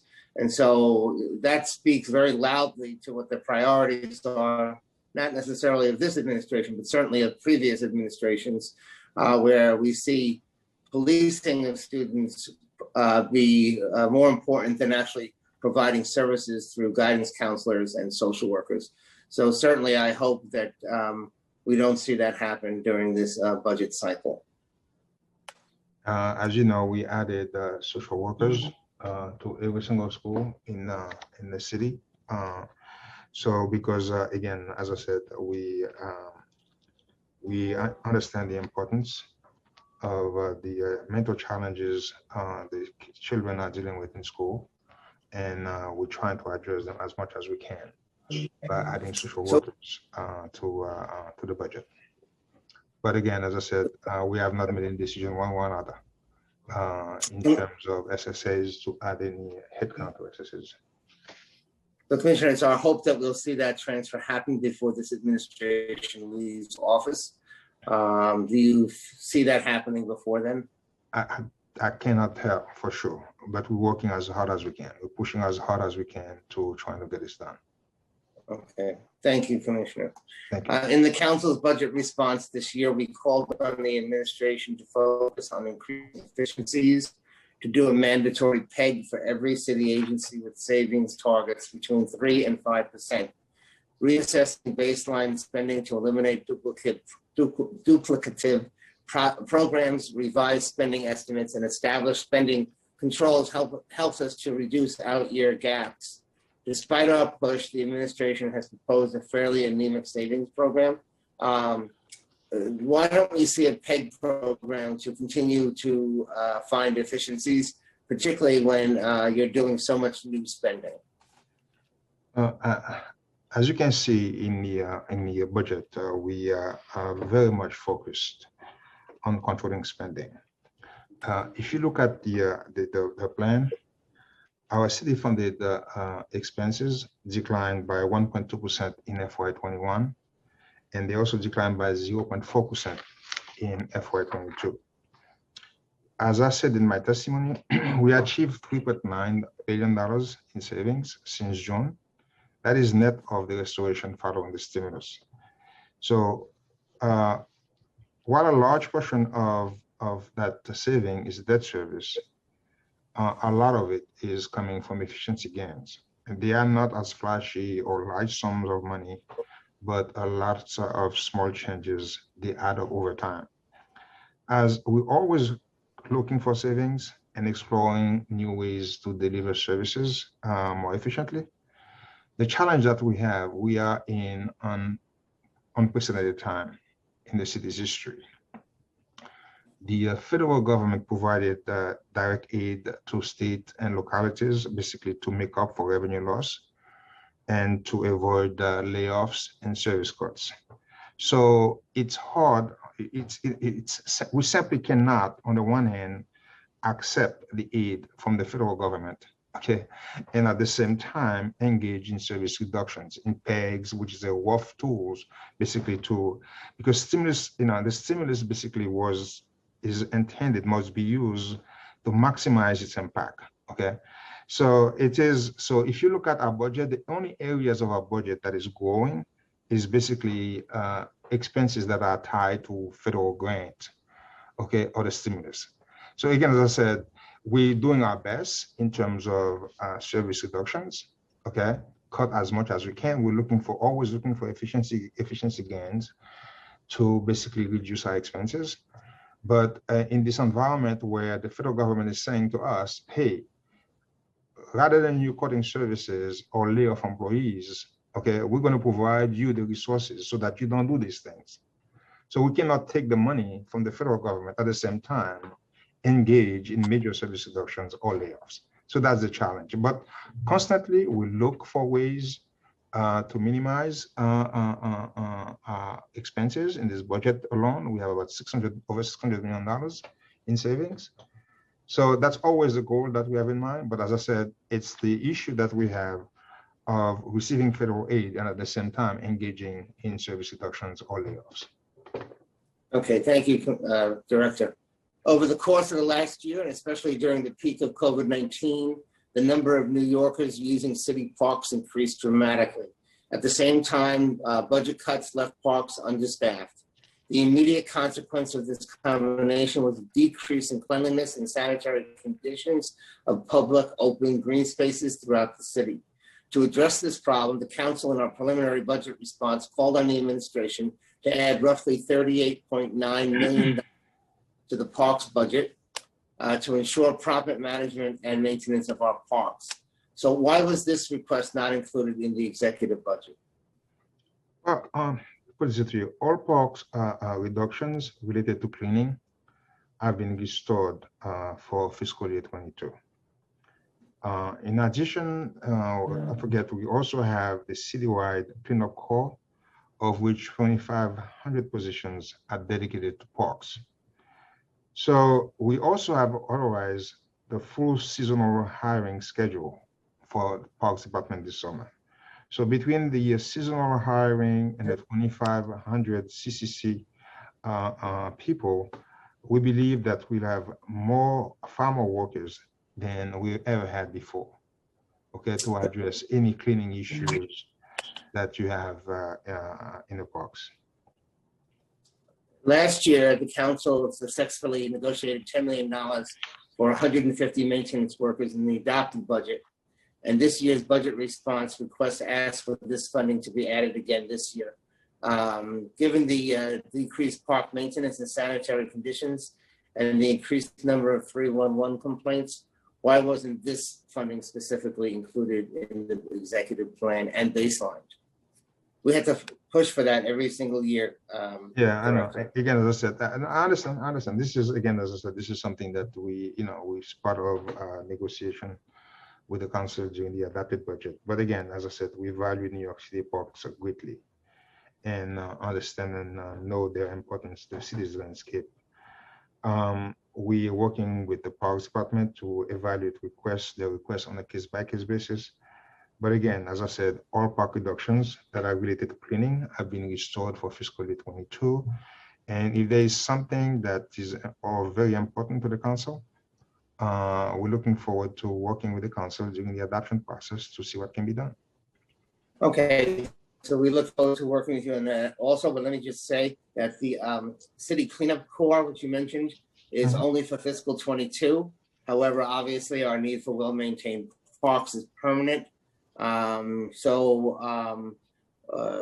Shouldn't these core services be maintained by the administration? Yeah, this initiative, as you know, is a temporary initiative, and we're using federal stimulus funding for that project. But as you know, there are so many other baseline programs at different agencies. From our perspective, that would basically will maintain sanitation levels once they are restored. Okay. So again, as I said, we are comfortable with the level of funding that we have to make sure that city remains clean in the out years. All right. Well, as we go through the process to the adopted, we'll, I'm sure, talk more about that. Sure. About those workers. Sure. Chair Rosenthal, do you have any follow-up questions? Okay. You have muted, Chair. Thank you so much, Chair Drum. I do have a few follow-up, and I appreciate the opportunity and your staying, Director Jihad, just for a little bit longer. I want to follow up first on Chair Drum's question about the school safety agents, where you said you don't have any plans for vacant positions or in the budget. Could you explain to me, could you please detail exactly what that means? Does that mean that you've eliminated all the vacant positions? No, I mean, they have vacancies in currently, but I think about 400 something vacancies, okay, in the operations. But we have not made any decision one or another, to, in terms of backfilling those vacancies. Right, so you're implying that, is the city in FY22 budgeted for a full head count complement of SSAs? No, we don't. We have authorized headcount. There's a level of authorized headcount. There's the actual headcount that they have. So therefore, we have vacancies. But we have not made a decision. This is a decision that the city has to proactively make, okay, right, to bring a new class. Now, but the city has not made that decision. Right, but for now, they are budgeted. So hypothetically, they could have a class, given that it's within the dollar amount of their budget line. Right, so if you eliminated the vacant positions totally, in other words, took their head count down by 400, that would be one thing, but it sounds like you haven't done that. No, we have not. We Okay, still have in the budget the authorized headcount. Okay. All right. Yeah. Got it. So, okay, got it. Okay. I'm going to move on to a different, sorry, I have 4 very disparate questions, so apologies. Okay, that's okay. Short of the capital tracker, although this is very different area, we're actually trying to get out a letter to you. It'll come today or tomorrow, and with the idea that for each agency, OMB require nomenclature, so that if something is related to solar, for example, that DOE lists it as solar and DCAS lists it as solar and DDC lists it as solar. Just again, for the public to be able to understand what's in the budget right now. This is going to be completely meaningless to everyone, including me, but here's an example. The project IDs from 2 separate agencies on projects related to solar efficiency. One agency lists it as, apologies again, I don't expect you to know this, but 850 CHSOLAR. Another agency lists it as 057 ACEFDN 801. Why not have OMB tell agencies, whenever you have a project that is, here are the labels you must use in order to indicate what this project is for. That way the public could really know, gosh, how much money is in the budget for something.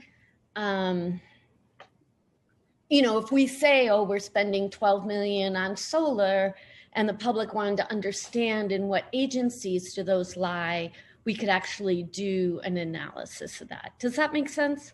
No, I understand. Currently, the process that we have is basically decentralized.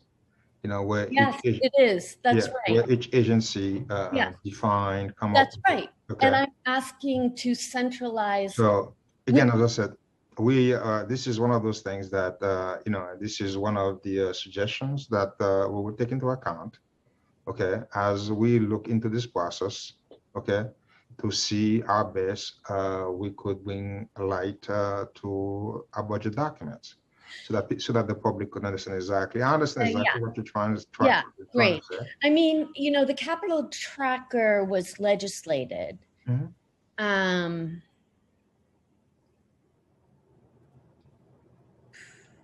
Okay, so we'll maybe put this idea in the bucket. As part of the discussion, this is one of the ideas that we will consider. Okay. Okay. All right. Because as I said, it see would any improve downside? if we could find the again, at the end of the day, it's still going to come down to the detail. Okay. Exactly. I mean, whether or not the two products are the same product, I don't know. Okay. It's simple. So, But it if you is, had a team of people, yeah. all you would have to do is pull together. Seriously, I mean, I could see, I'm on a number of task forces, like Mhm. one dealing with construction as harassment. After 3 meetings with all the right people in the room, Yep. we cleaned up stuff so easily. It was just a matter of communication. This one seems similarly straightforward. Yeah, I agree. It may seem straightforward, as I said, I've been in government long enough. I know sometimes things look very small and very straightforward, and then, sometimes there are some complications. But as I said, this is one of the suggestions that we will consider, okay, because it makes sense. It makes total sense from our perspective. But again, as I said, I don't know what's fully involved before I make any commitment one way or another. Of course. I mean, I I like to think analyze you it, could- review it, and then Right, have a and what- team, I appreciate that. And what I'm asking is that commitment, that we'll Sure. at least look at the list of hurdles of and course. then we can figure out how to get over them. Yep, of course. 2 more quick things. One, I apologize for not saying this faster. The human service indirect rate, wow, that's such a boon to our nonprofits that do the work that the city tells them to do. Sure. So it gets that, it's so meaningful. It's such a big achievement. It's a huge achievement that number has been baselined and that agencies can now modify their contracts. Nonprofits can now modify their contracts to get that money.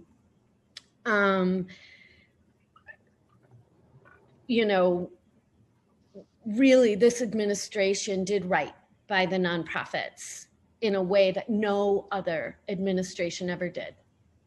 So that, I don't think people are giving you enough credit for that. So I just wanted to say thank you publicly. I'm glad you're giving us credit. But of course, needless to say, of course, this is a budget hearing. So now I'm asking, how about the COLAs? There was a period of time during, again, this administration, and again, huge gratitude for recognizing the importance of living wage, of pay adjustments for inflation. But it was only in the budget for 3 years. I'm wondering whether or not the administration is even considering putting COLAs in a baselined way, perhaps following DC 37 negotiated settlements. I mean, again, as I said, we have made unprecedented investment in the non-for-profit sector. Okay, in partnership with the council, as you know, we increased our indirect rate. We also invested $243 million to fund wage increases. We invested $227 million for model budgets and with adjustments. Okay, we're making a lot of progress. The challenge that we have, we still have to deal with some serious healthcare gaps. We have some healthcare gaps that we still have to deal with. Okay, and it's one of those things that we have to take it one step at a time. Okay, We've made some significant inroads, and we will again continue to review things going forward to see what can be done, what cannot be done. But at this point in time, I do not want to make a commitment one way or another beyond what we already done. Okay. Of So course. until we have a better Of course. picture, until we have a better picture of the out years in terms of the revenue forecast and so on and so forth, it's hard for us to make a serious commitment because, as I said, these things will be baseline in the out years. So once you do something like this, it becomes so there are ramifications in the long run. So again, of course. I mean, yeah. I think what I'm asking then, and I appreciate what you just said 100%, except for the fact that the people who work at these nonprofits are the very people who we are trying to help. They're the people who more likely than not may be facing the eviction crisis. Fully understand. Yeah, so and 80% are women, people of color, so it's a mess. I think that I really do hope you can commit to having this conversation in the fall before the end of this administration, because you know, I think it would be beneficial to the city and make sense for the city that just like they have a labor reserve for DC 37 settlements, I think we should add these nonprofit COLAs into that labor reserve as well. That would sort of address many of these issues, particularly given that the city contracts with these nonprofits to do the work that the city is obliged to do. So thank you. I'm just putting that on the table. Similarly, our lawyers who we're going to count on to help with the pending eviction crisis are being underfunded by as much as 30%. You know, legal aid and the other legal service providers are, you know, have been working overtime, just like all of us have during this pandemic, and they're going to have to continue to do so. But again, the city underfunding them by so much, I think it's important to address that as well. So I'm going to sort of put that one out there too, in the bucket of things that I think we have a responsibility to fund. Just putting that on the table. Yeah, as I said, you know, this is one of those things that we've made significant progress. Yeah. But at this point in time, knowing the challenges we have in front of us, it's hard for me to say we're going to make a commitment one or another. You're the budget director. I'm not asking you to do more than what, you know, you're seeing the budget allows. So I totally understand. My last point, sort of getting back to this issue of capital commitments, expediting them, I just want to, and the importance of it, I just want to give you one example of how important the expediting these projects are. And this is, there's an affordable housing project in my district that was supposed to settle a year or two ago. And like every other project got stopped by the pandemic. But unfortunately, because their financial straits, this has been going on a super long time. So at this juncture, they are in very serious financial straits. And for that reason, likely we'll have to take out a bridge loan, which means they're going to have to, you know, spend high interest rates for that. And because the city now indicated that they won't come through with as much money as they need to renovate their property, the building has now gone out and gotten half of the money it needs from Freddie Mac at an ever increasing interest rate. Now, I think it's around 4%, where of course the city would be at 0. Look, that's just one example in my district. I don't know what's happening in the rest of the city at all, but I give this example to the public to remind us all that there are consequences for slowing things down. And the consequence here is going to be a less affordable building. And all because, look, all because of this horrible situation we're in. So I'm sure the issue is much larger than my district only. I would love to have a commitment from you that whoever does, whichever deputies do HPD/HDC stuff, sort of sit down with me to figure out how to unwind this mess. Okay. I mean, I will have my folks, our folks meet with you. Great. I have Ivan and Tara meet with you. Yeah. Okay. Great. So, to see Really what can be done. appreciate it. Okay, no problem. Thank you so much. I'm done, Pleasure. Chair. Thank you. Pleasure. Thank you very much. We have a final question, Councilmember Levin. Starting time. Thank you very much, Chair. Commissioner, can you hear me okay? Yes. Sorry, Director, sorry. I have a one follow-up question about Board of Corrections. Their headcount has been reduced pretty significantly from where it was in FY20 last year with the pandemic, causing budget cuts. So my understanding is that their headcount in FY20 was 38. Going into the pandemic, it was 34, and it's been reduced now to 26. And so my question is, would OMB work with the Board of Corrections management to restore the headcount back up to 34, which is where it was prior to COVID? Yeah, again, as I said, we will really, because we have a very strict hiring attrition initiative in place with 341. Okay, we have basically relaxed those restrictions from a 341 to a 241. And so I believe that, because we're trying to, provide some relief to the agencies so that they could hire back. So again, as part of that process, I think they should be able to submit calls to OMB, and we'll review them accordingly and see whether or not they meet the criteria.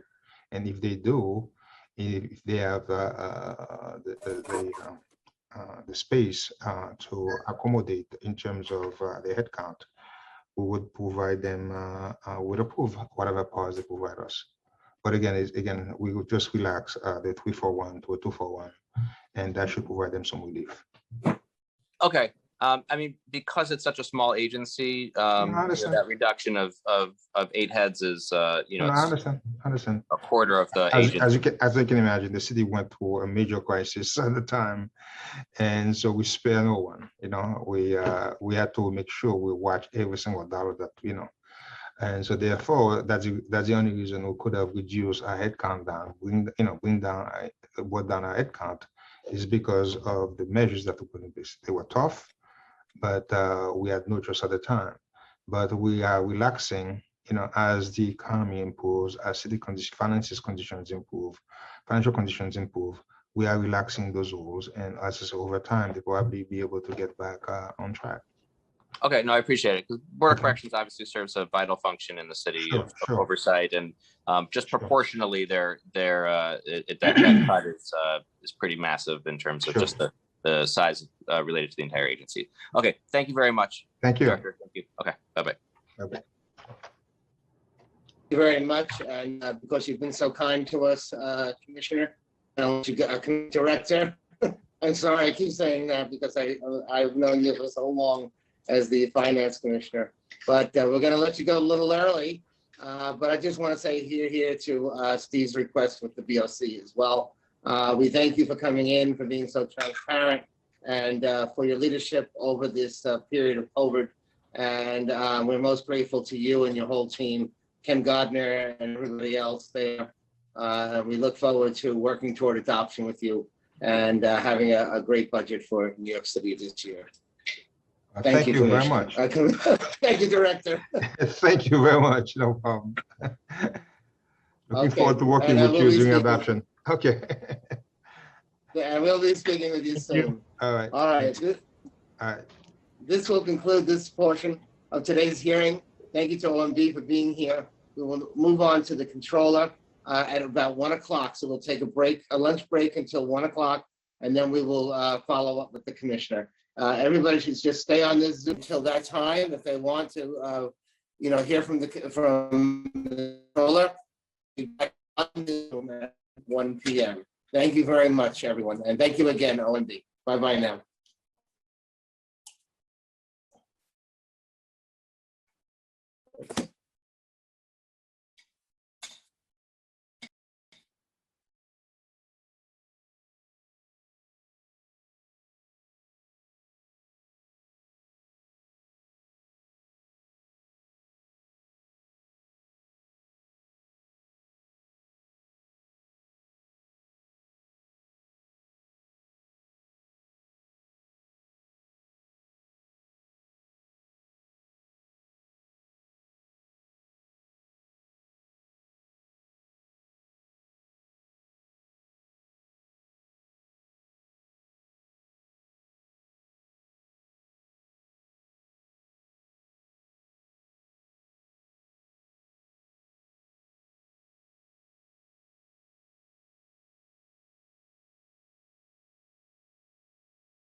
Good afternoon, Mr. Comptroller. Can we test your Okay. audio? I'm going to send you an unmute request.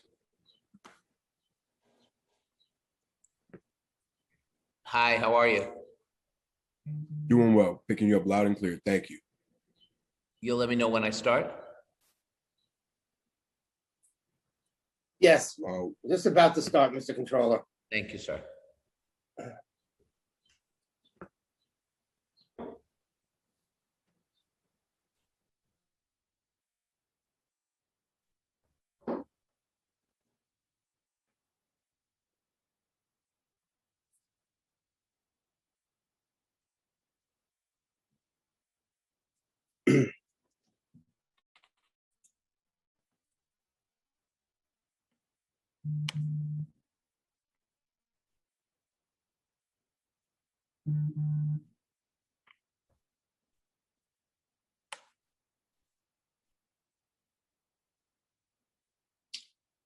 Okay, I think we're ready to start.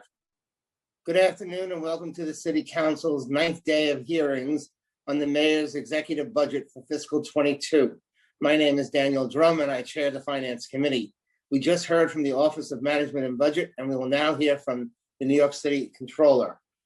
We are joined by council members Cumbo, Adams, Amphrey Samuel, Ayala, Brooks Powers, Darmer Diaz, Koslowitz, Lewis, Yeager, Rosenthal.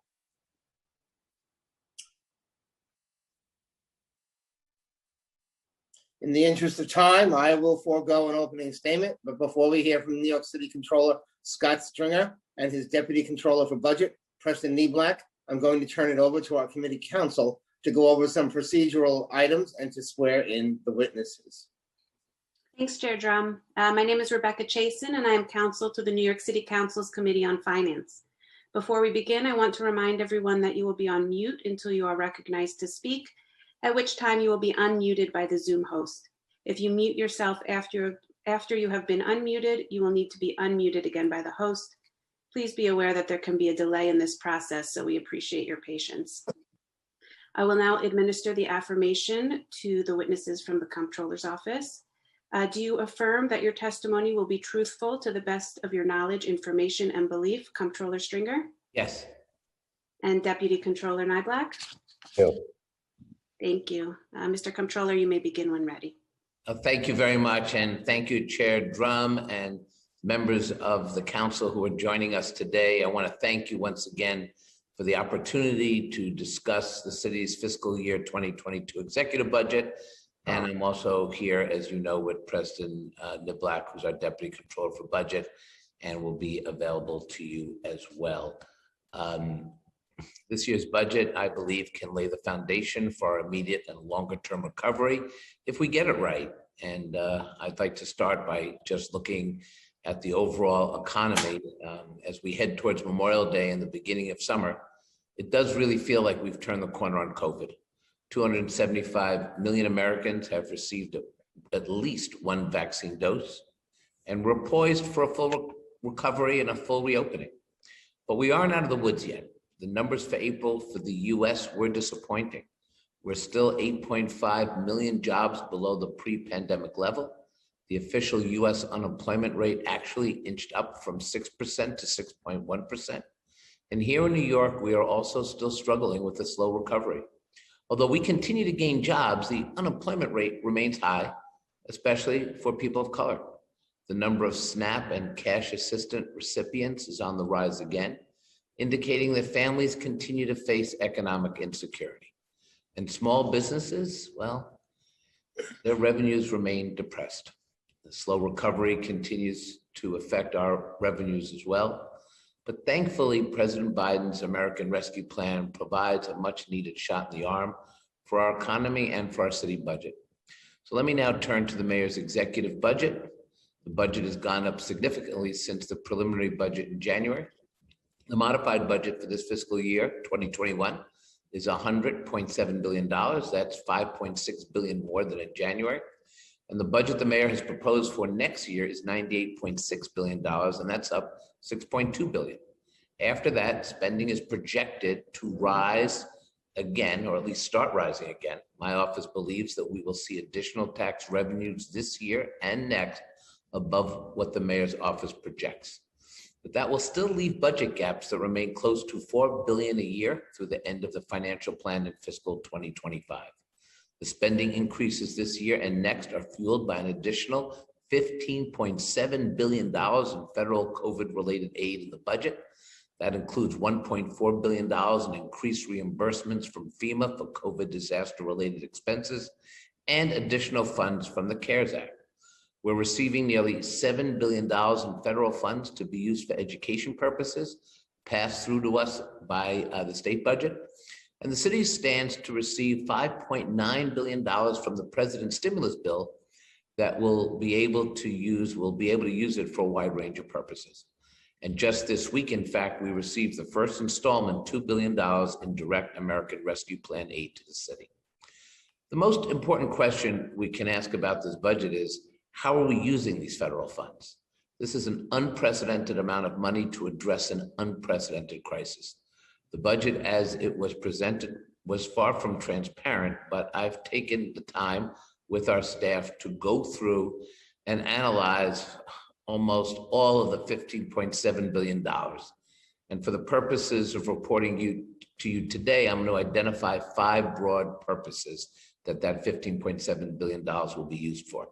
The first and largest is responding to and recovering from the pandemic and beginning to reopen our economy. Over half of the total funds will go to these initiatives. This category includes $2.25 billion for the public health response to the pandemic, for vaccination and immunization, for testing and tracing, for safely reopening schools, and more. The administration has also proposed $2.8 billion for initiatives to help with reopening our economy and assisting those in need. The biggest single piece of this category, though, is $3.6 billion in DOE programs. Some of the purposes of this spending are clearer than others. There's $850 million for academic recovery and student support services over the next 3 years to address our children's learning loss and their social and emotional needs after literally a year out of school. And I think that is just terrific, incredible, and desperately needed.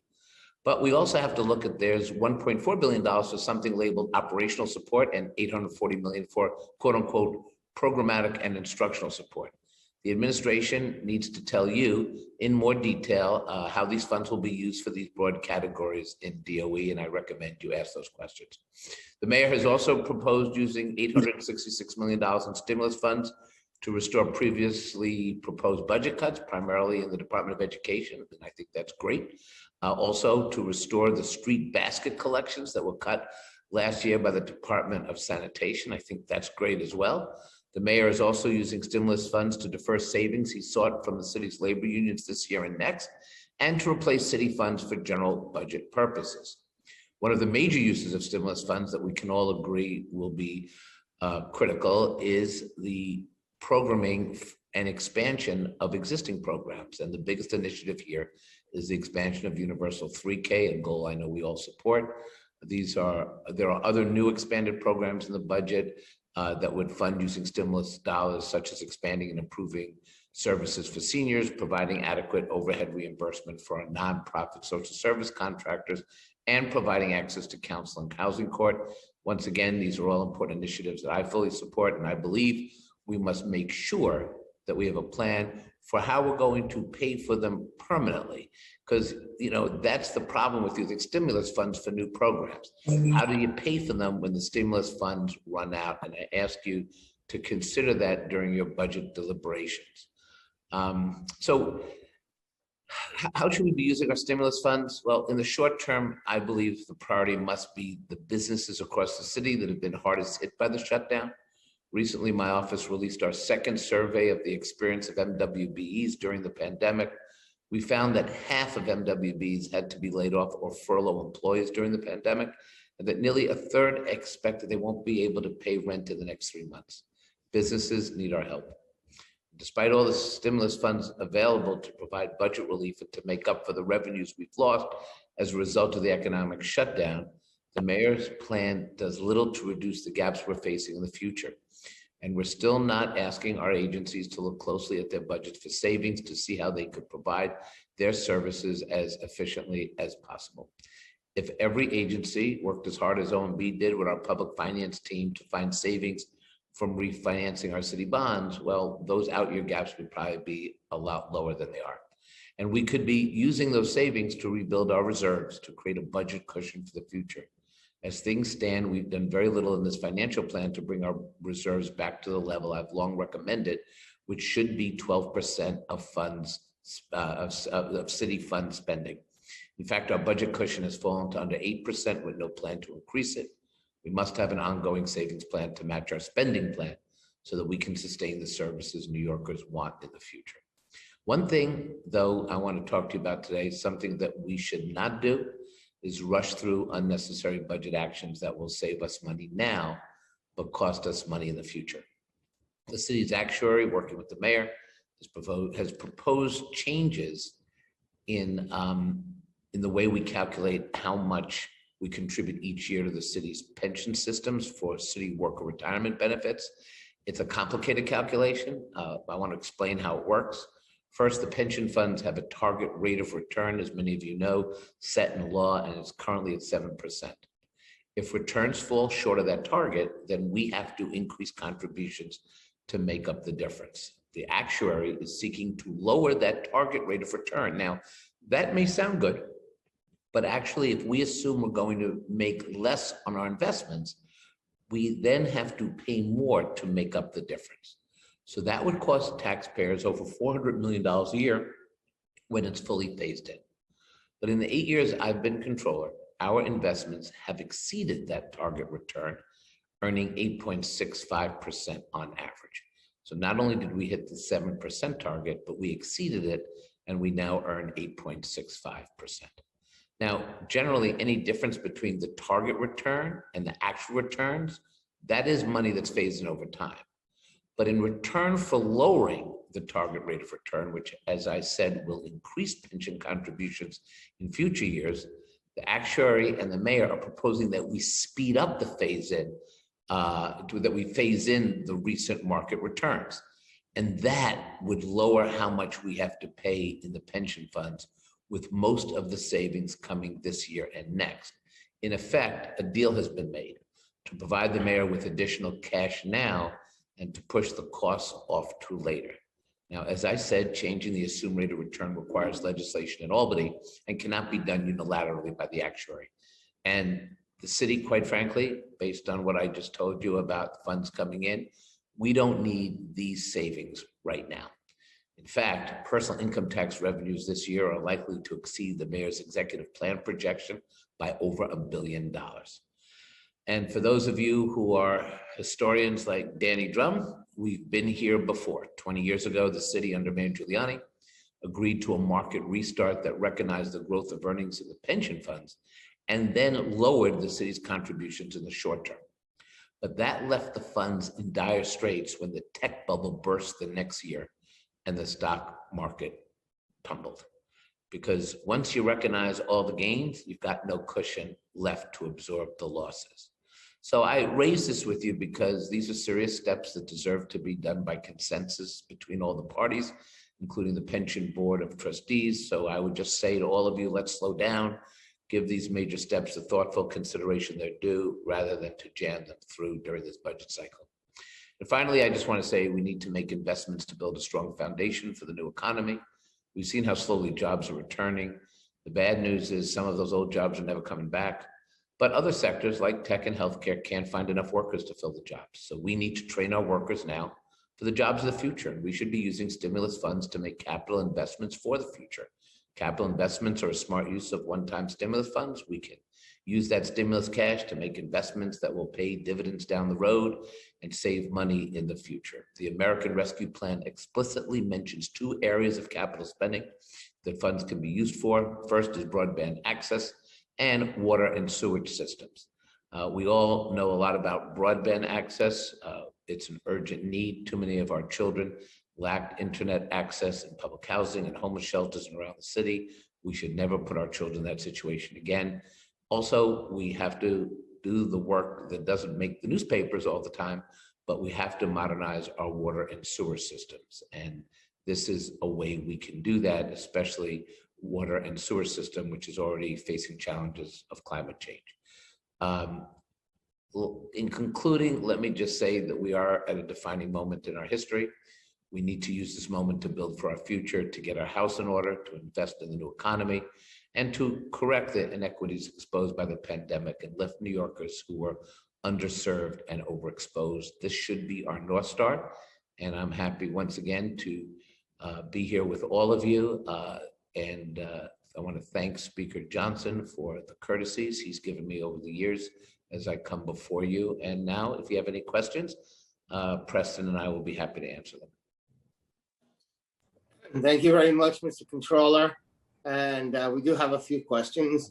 Let me start off by talking with you about banking needs and cash management. Excuse me. The Committee on Finance recently held a hearing on a few pieces of legislation, which it hopes will create better transparency of the city's banking-related activities.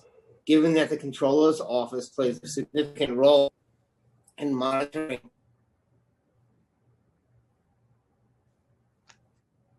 Hello?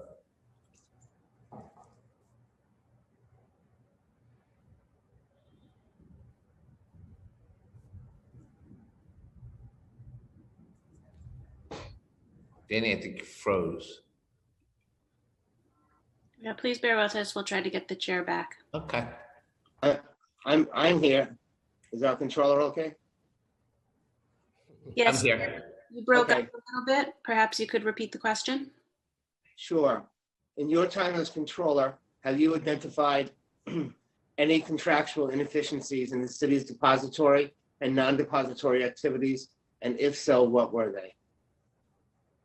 I haven't, but I'd be happy. I'm generally supportive of the intent of what you're trying to do, and we'll certainly work with you, Chair, to discuss this further. Okay, thank you. Your office invests a portion of the city's cash balances into various forms of liquid investments, earning interest income on these balances. What is the approval process for this type of cash investing? Preston, do you want to tackle this? Certainly, thank you. The parameters for what we can invest, thank you, Mr. Chairman and members. The parameters for what the city and other local governments in the state can invest in are laid out actually in state law, and basically limited to treasury bills and notes, well, treasury bills actually, and federal agency securities, and some short-term commercial paper. So that's, we use those instruments. Our short-term trading desk uses those instruments to, which is a fairly limited range of available instruments on the market, but to manage our cash balances to, get the highest returns we can. What consideration is given to the city's treasury prior to transferring cash out of city depository accounts for investing?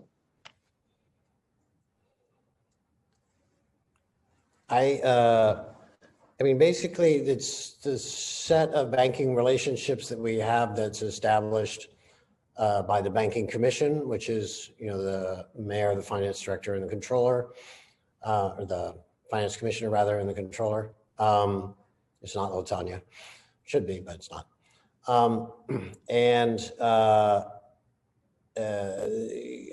As I said, the legal framework that exists. There's, the city has numerous bank accounts, which it's required to do prudentially just to make sure that there's not, too much money concentrated in any one bank. There's an overnight sweep, and then those cash balances are invested every day. That's basically the process. Okay, thank you. If the city were to create a municipal-owned bank, what do you identify would be the most significant set of advantages and disadvantages as it relates to the city's banking needs?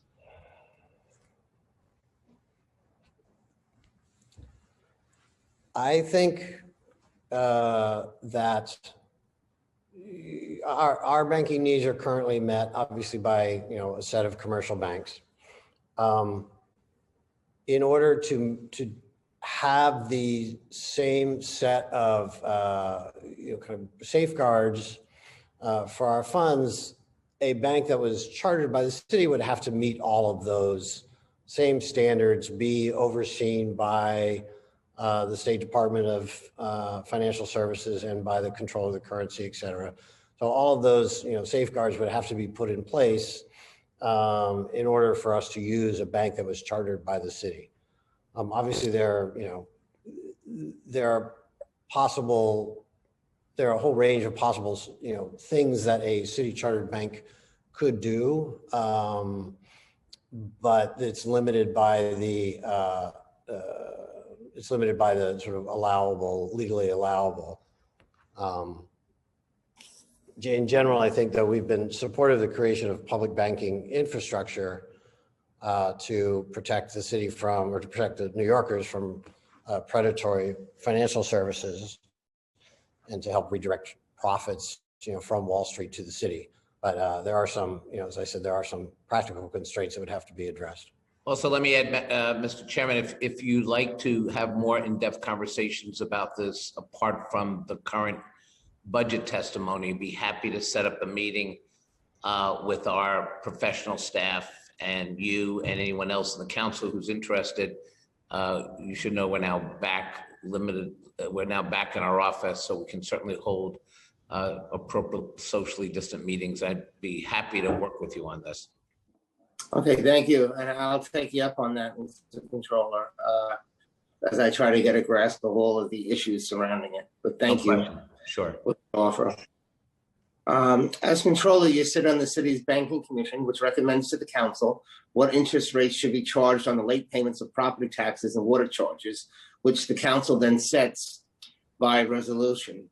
This year, the banking commission recommended interest rates that largely mirror the rates adopted last year, though with slightly lower rates for quarterly payers, and the first ever rate recommendation for a new class of medium valued properties. Recommended quarterly payers be charged 3.25% in the first quarter and 4.5% for the remaining 3 quarters. Why did the commission recommend a mid-year step up in the rate rather than a single rate for the whole year? Preston? There's a floor basically on the rate that we can do, which is tied to prime. So we can do a blended rate that gets us there, but we couldn't do the 0 rate for the whole year.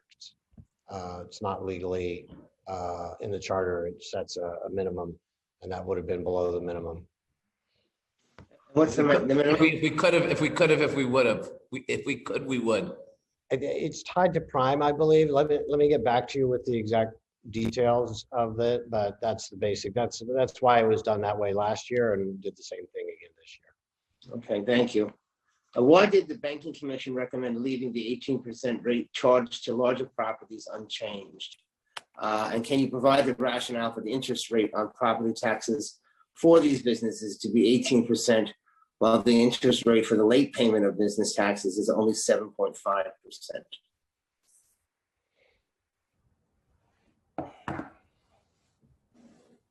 Control, you want me to? Yeah, you finish this up for me. I don't, I'm not party to the banking commission's decisions, but I think the basic rationale for the 18.25% is these are large properties, generally almost exclusively commercial properties, large commercial properties like office buildings. The rate is set in a way to be competitive with essentially a credit card rate, commercial credit card rate. So it's sort of, if you had to choose between paying off your credit card or paying off your property taxes, that's, you would have a choice here that was balanced between those two things. That's sort of the historical kind of rationale for it. The rest I would have to get back to you about the details of it. As I say, I'm not familiar enough with the deliberations of the commission this year off the top of my head. Okay, thank you, Ms. Leblack, and we're going to go over to Councilmember Rosenthal for questions.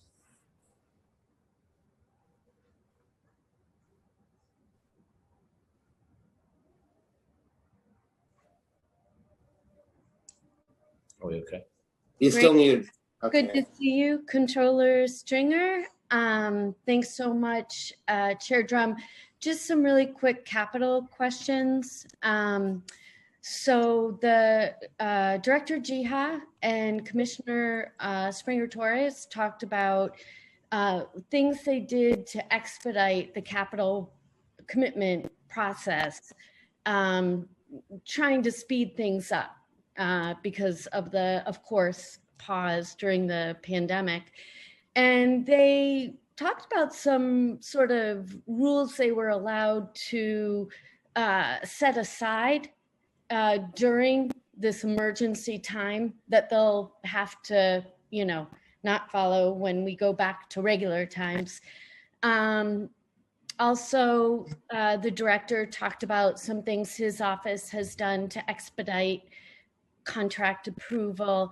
I'm wondering two things: whether or not your office, what your office has done to expedite contract approval, because it really does sound like commitments are getting out there quickly.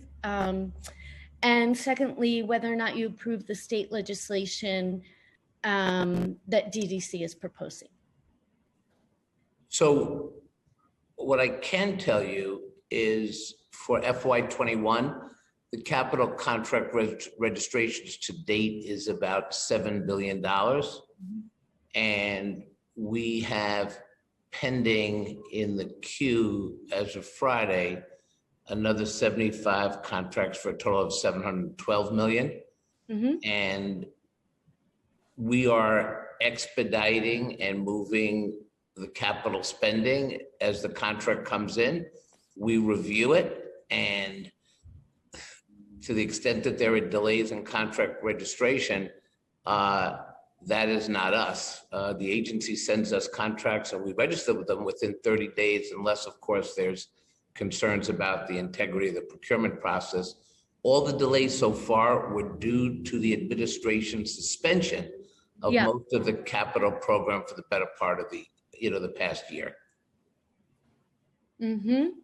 And so thank you for that. Actually, you're giving us fresh information compared to what OMB testified this morning. So thank you for that update. And yeah, it's terrific to hear they would be able to commit 7.7 billion by the end of this year, perhaps even more. Will come through shortly. Specifically, did your office, I mean, that's amazing. And obviously your office played a huge role in that. Well, let's go to the state law changes then, whether or not you would support DDC's state law change requests. I haven't taken a position yet, and I would have to review it. Yeah, I think it's interesting. So it would, it's important to review it. And then just lastly, again, on the capital projects, and I guess this is both on the expense and on the capital side for contracts. I think what I've heard over the years from the mayor's office is that contracts are often sent back for reasons that are outside the purview of what a controller, is, within, just if you had blinders on, what a controller can ask questions about. But they've always been very accommodating. I've never heard them complain about it at all. And certainly not at a public hearing.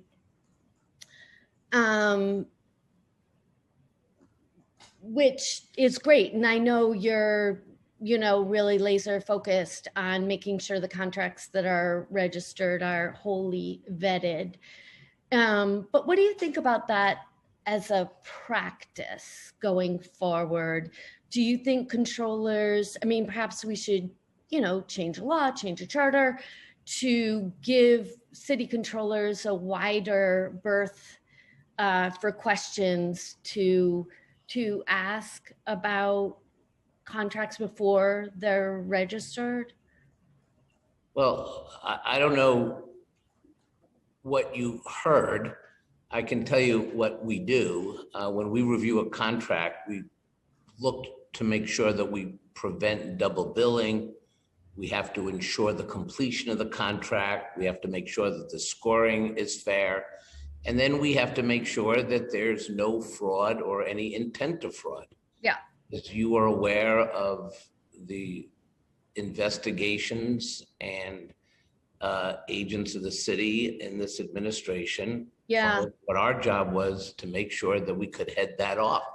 Yeah. And that's why we took the contracting review process very seriously. And I have to tell you, and I want to shout her out, but the deputy controller responsible for contracts, Lisa Flores, and her team register 30,000 contracts, and they make sure that there's not a hint of impropriety.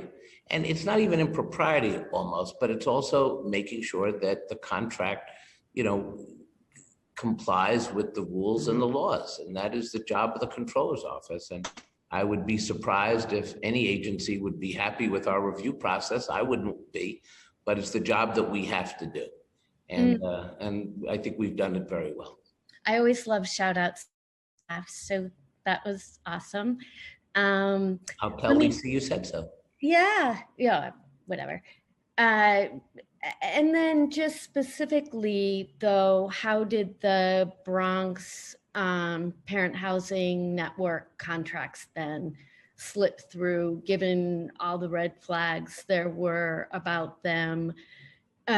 Sort of, there being financial questions and apparently even DHS had called them in and said, you have to clean this up, year after year after year. How did those slip through? I mean, we've since learned there were even more egregious things going on from my perspective. I don't know what you think. Sort of. So what do you think happened there? Well, I think that's exactly why you need more oversight, not less. And you have to continue to ask these questions. And quite frankly, those contracts should have been stopped at the front end, not the back end. And I agree with you. I mean, to your question about the role of the controller's office, this is the kind of oversight that we need, and not just oversight by us, but other government entities. I hear you. And look, I don't want to put you on the spot, but Helen, you're not putting me on the spot. I'm just answering the question. The question is, what do you do with contracts like that and those providers? You got to also, on the mayor's side, you have to know with who you're contracting with. And this should not be a surprise. And we've seen this all too often over the last 8 years. Yeah, no, I'm okay. But I asked you about your office. And I answered you about my office. So your office approved all these contracts? The contracts that get approved for the office, as you know, are registered unless we can find outright fraud. Many times we're able to catch it. When we don't catch it or we can't prove it, we do send the contract back. You voiced concern about us doing that perhaps more than we should. And then your second round of questions makes it clear why we need to do this work, because we try to ask a lot of questions to make sure that we prevent these bad things from happening. Yeah, no need to get defensive. I'm not trying to, again, I'm really not trying to put you on the spot, but this. I don't feel on the spot. Okay, so on this one in particular, did you ever send it back? I would have to check how many times we sent it back. I don't have the contract in front of me, but I could get that for you. I think that's an important example. And you know what? You're right. That's an example of one where perhaps it was outside the purview of the controller's office to ask, but boy, sure important, and a good example of something the controller should absolutely send back, given that DHS leadership or DSS leadership was sitting down with the vendor and saying there are financial irregularities here. So yeah, that one stands out for Yeah. me. And that one would be good, I think, for a council hearing too. Yep. Oh, Right. goodness. Yes. And with apologies, I'm in my office and I have a constituent I need to say hello to. So thank you very much. Thank you for your questions. Thank you, Controller. Great talking to you as always. Thank you again, Mr. Controller. I have a follow-up question for you. Let me just go back to where my questions were. OMB testified that the out-year budget gaps are manageable. They did this morning and within historic norms. However, we've heard from budget watchdogs that the out-year gaps are huge and what's your opinion on this? And what are your suggestions on how to address these gaps? Look, I think we should be concerned about these out-year gaps, and we should start, as I mentioned in the testimony, as we deal with the city's recovery. I do think we have to put more money away in savings. I mentioned that 12% of spend would be optimal to get us to where we have to be. That's about $4.5 billion that should be put away in savings. I recognize that that's not going to happen right away, but over the course of the financial plan, I do think, Mr. Chairman, that we should think about how to save more, because we just never know what's going to come our way. And clearly we didn't know COVID would come. And we're fortunate that we have resources from the state and federal governments, but it could have easily gone the other way. And so what I would recommend is you look at budget gaps in the out years. We do have to look for savings in our city agencies. We do have to take the view that every dollar counts, even as we're rebuilding the city. And I think the best antidote to something that could go wrong 2 or 3 years from now is about savings. I also want to re-up what I said earlier, which is, the stimulus money, which will be here for 2.5 years, gives us an incredible opportunity to invest in education and, sustainability and job creation. But again, we have to match the stimulus with long-term revenue to keep those programs going beyond the life of the stimulus money.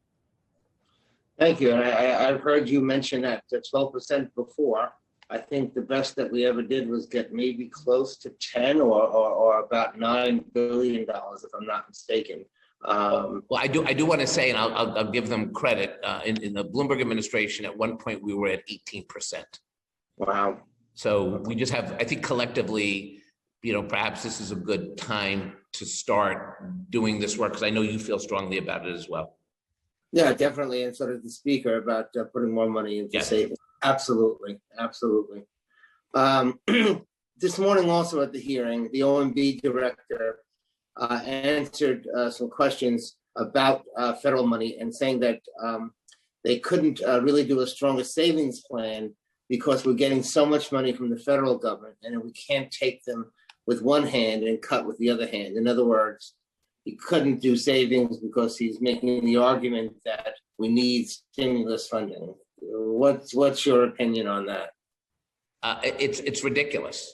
What I'm suggesting, and what I've always suggested, is we're not cutting.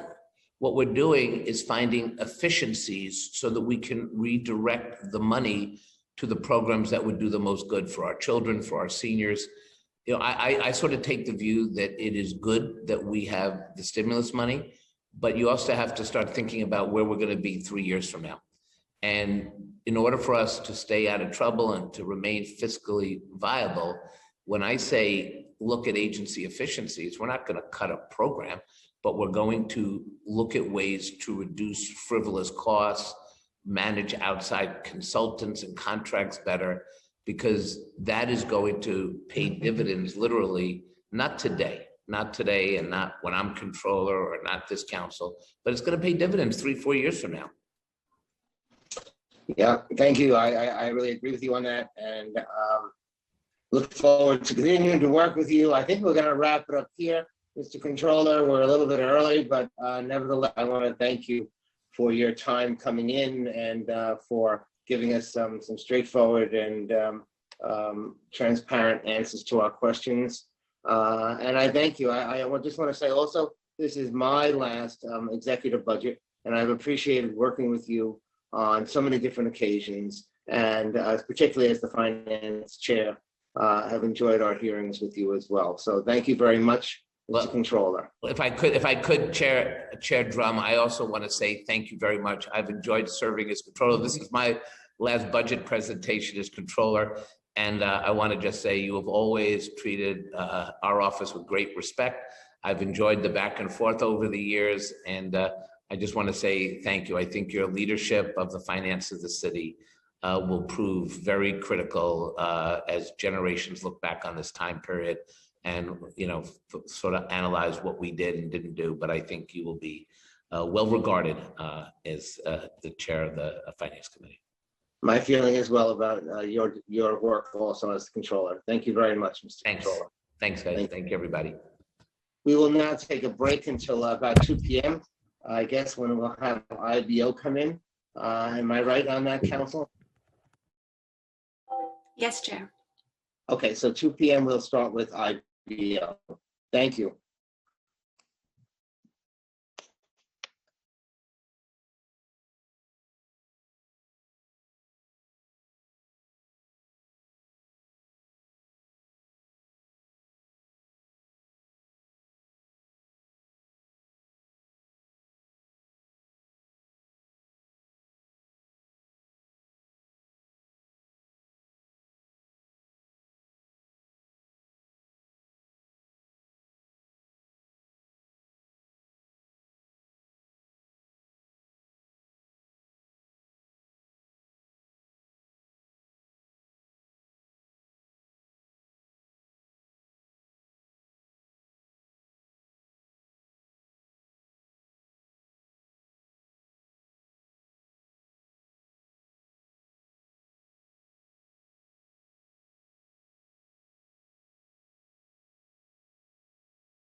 Good afternoon to the members of the IBO. Can we do a quick audio check?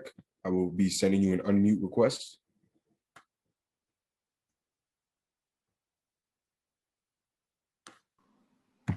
I'm unmuted. Hello? Excellent. Picking you up loud and clear. Very good. Can you hear me? Hey. Yep, I'm hearing you loud and clear. Thank you.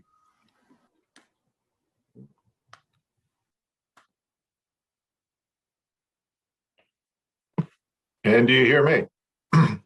Yes, sir. Picking up loud and clear. Thank you so much. Okay. We will be beginning shortly.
Good afternoon. Is everyone ready to begin?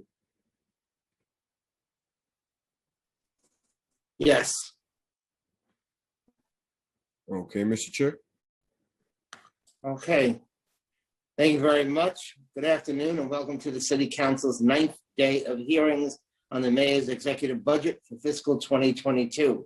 My name is Daniel Drum and I chair the Finance Committee. We previously heard from the Controller and now we will hear from the Independent Budget Office. Let me announce my colleagues who are here with us. Councilmember Adams, Amber Samuel, Ayala, Brooks Powers, Donna Diaz, Koslowitz, Lewis, Rosenthal, Yeager, and our Majority Leader, Lori Cumbo.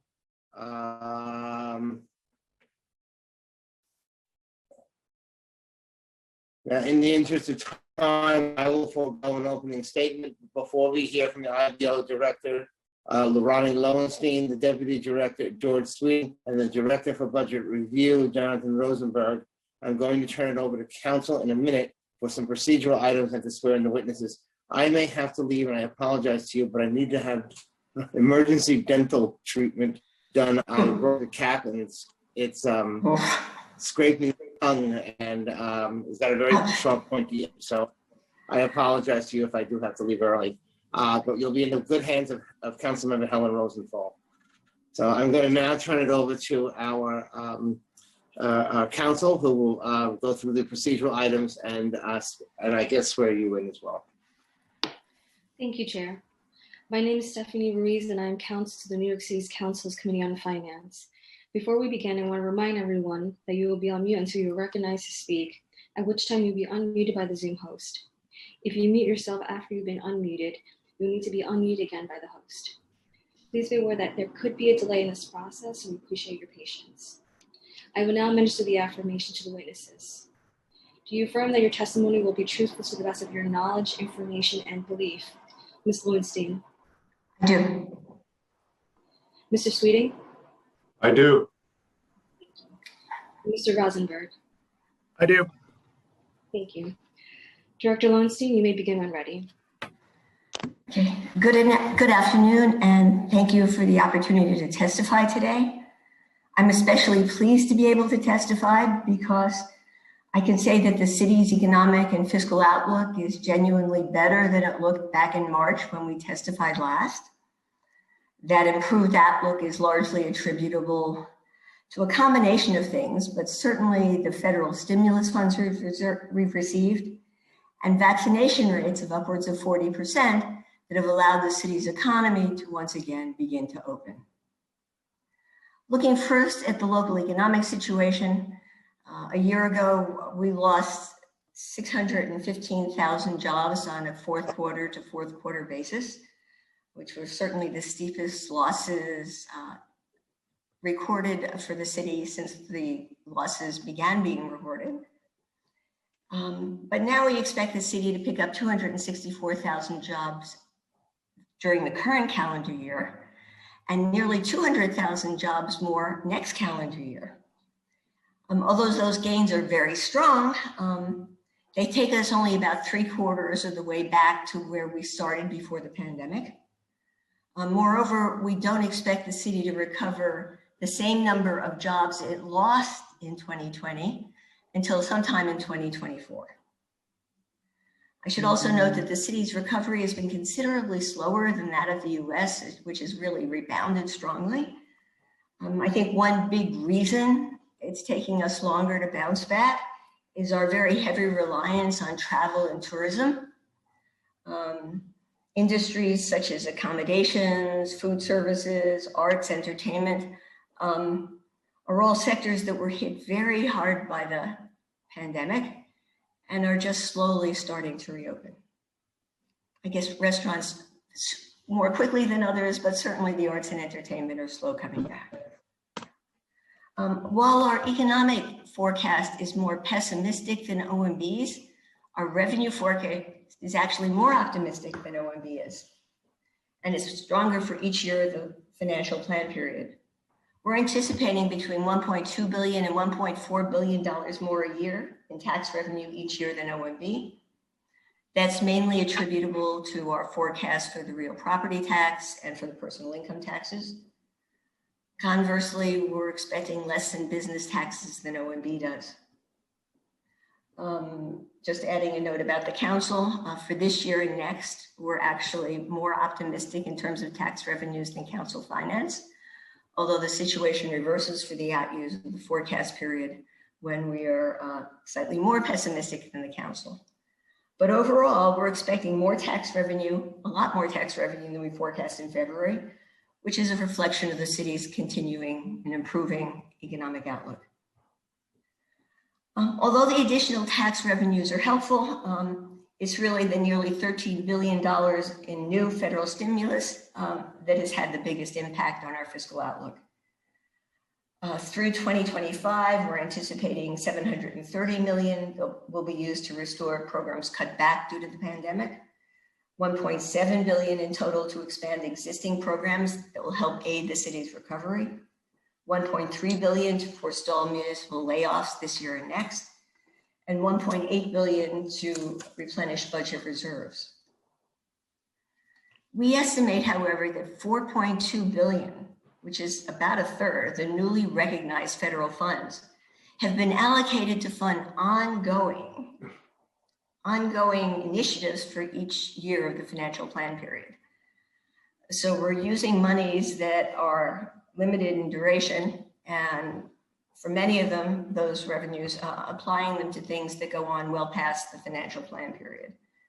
So looking just at the $7 billion in federal pandemic aid for education, about $3 billion will go towards initiatives continuing past 2025. The biggest continuing component, of course, is the $2 billion to provide pre-K to 3-year-olds across the city. A commitment that's going to go on regardless, long after the federal funds are gone. There are a number of other baseline programs. Again, the total over the period, let me just give you the two biggest. $260 million to fully fund the indirect rate payments, which is reimbursing not-for-profit service providers for their overhead costs. Another $150 million for the partial restoration of the citywide hiring freeze, and it goes on from there. The issue isn't whether these are good things to spend money on, but rather how we're going to fund these initiatives after the federal stimulus funds are gone. For now, the budget looks manageable, I think is the term we used. We project that next year, 2022, fiscal 22, will end with a surplus of $1.3 billion rather than be balanced as OMB projects. And although we're projecting a gap of $4.1 billion for 23, if you apply that $1.3 billion surplus, that brings the 23 gap to a manageable $2.7 billion, which is less than 4% of city's own funded expenditures. And that makes it manageable, especially given that we've got reserves of $1.25 billion in each year from fiscal 23 on, and we will have restored the Retiree Health Benefits Trust to $3.8 billion. As always, there are a ton of risks associated with our forecast. The biggest risk, however, remains the pandemic itself. Whether it continues to be controlled, whether people continue to get vaccinated, whether we avoid new and more lethal variations of the pandemic. The other big risk associated with the pandemic is its impact on people's behavior. How many of the people who are now working remotely are going to feel good coming back on the subway and going back into their office, even going to the theater? If they don't, or sizable numbers of them don't, then these are long-term structural changes that will have very long-term impacts, not just on real estate in New York City, but also on New York City's tax revenues and even the vibrancy and the vigor of Midtown and downtown, which is a big part of the reason people come here, for the bustle and the crowds and the terrific restaurants and all the other things that people working in these areas, people commuting to these areas, and tourists coming to these areas support. And speaking of tourists, that's of course the other big issue that we're facing. How long will it take them to come back? Whether international tourists in particular, who are some of the most lucrative tourists in terms of the businesses that serve them, feel safe and secure and feel that the city is again an attractive destination. And then finally, I think there are the business travelers, many of whose firms have probably decided that there are different ways to do business travel than there used to be. And if you can be on a Zoom meeting and be talking to your customers just the way we are now, why not, avoid the costly business travel that businesses used to incur? So all of those are questions. They're questions in the near term for the financial plan period, but also just for the longer term, whether there are big structural changes that don't necessarily show up in a year or two, that don't necessarily get captured by the economic models we use. Let me just end by saying that New York has just endured one of the most certainly tumultuous and difficult years in modern history. The actions that this council and this mayor take in just the brief period of time they remain in office are going to have repercussions throughout the financial plan period. And I urge them to keep that in mind as they proceed. So thank you. And we're looking forward to answering your questions. Thank you very much, Director Lowenstein, and let me just say thank you also to Mr. Sweeting and Mr. Rosenberg. I've been chair of the Finance Committee for the last 4 years, and I really appreciated you coming in and giving us information. It's my last term, so I'm not going to have the opportunity to do this again with you. But ever since we met that day at New York 1 for our interview, that was a great day, and I really appreciated having the opportunity to work with you on so many different issues. So thank you. Oh, can I thank you? I mean, we've never had this collegial a relationship with Council Finance ever. And I don't think it's something that we take for granted. And I would hope that going forward that, the cooperation, collegiality continues. It's been great. So thank you. Well, we rely on you for so much information, even when I was ed chair and we did some reports together, they were vitally important to letting us know what we're on. So we definitely appreciate that relationship. Thank you again. In its executive budget report, the IVO estimates that the administration allocated about $4.2 billion, or a third of the federal stimulus funds from the American Rescue Plan Act and the Coronavirus Response and Relief Supplemental Appropriation Act towards baseline programs. That action would require the city to locate alternative funding sources or cut spending in order to maintain budget balance if those baseline programs are allowed to run beyond the current financial plan period. Given the remaining uncertainties around the city's finances going forward, what challenges could this action pose for the next administration? Well, I think, as I mentioned when I was testifying, that's a great deal of money. And in order to continue those programs, whether you agree with them or not, and they may be terrific, the city's going to have to find, if they want to continue them, they're going to have to find savings elsewhere or find other ways to raise revenues, none of which are easy lifts. Is there anything else I should add to that, George, Jonathan? Is there? I mean, there's the possibility that the economic forecasts will prove to be somewhat more pessimistic than certainly what we worked with. If the economy came back even stronger and more rapidly than being anticipated, that would generate additional revenue without having to actually increase taxes. But that's I'm not predicting.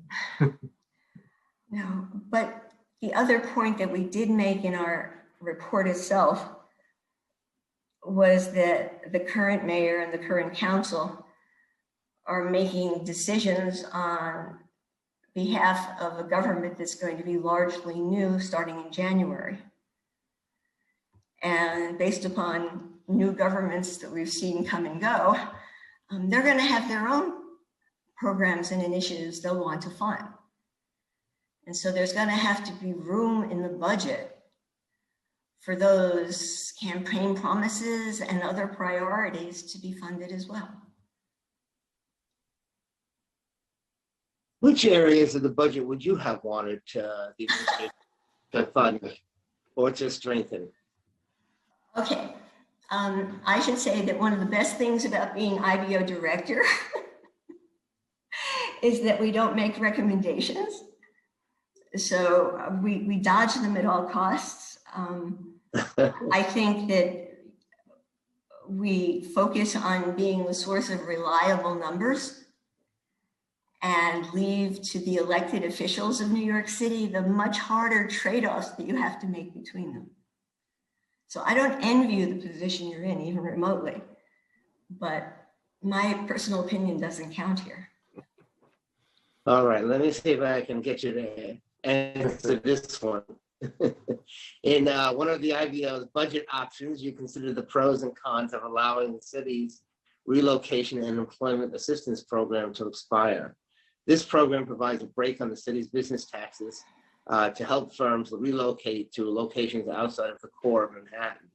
It is used by a small number of firms and does appear to play a role in this city's economic development. The program is hard to study because IBO is excluded by state law from obtaining information on the program. If you had access to relevant data, what questions would you ask?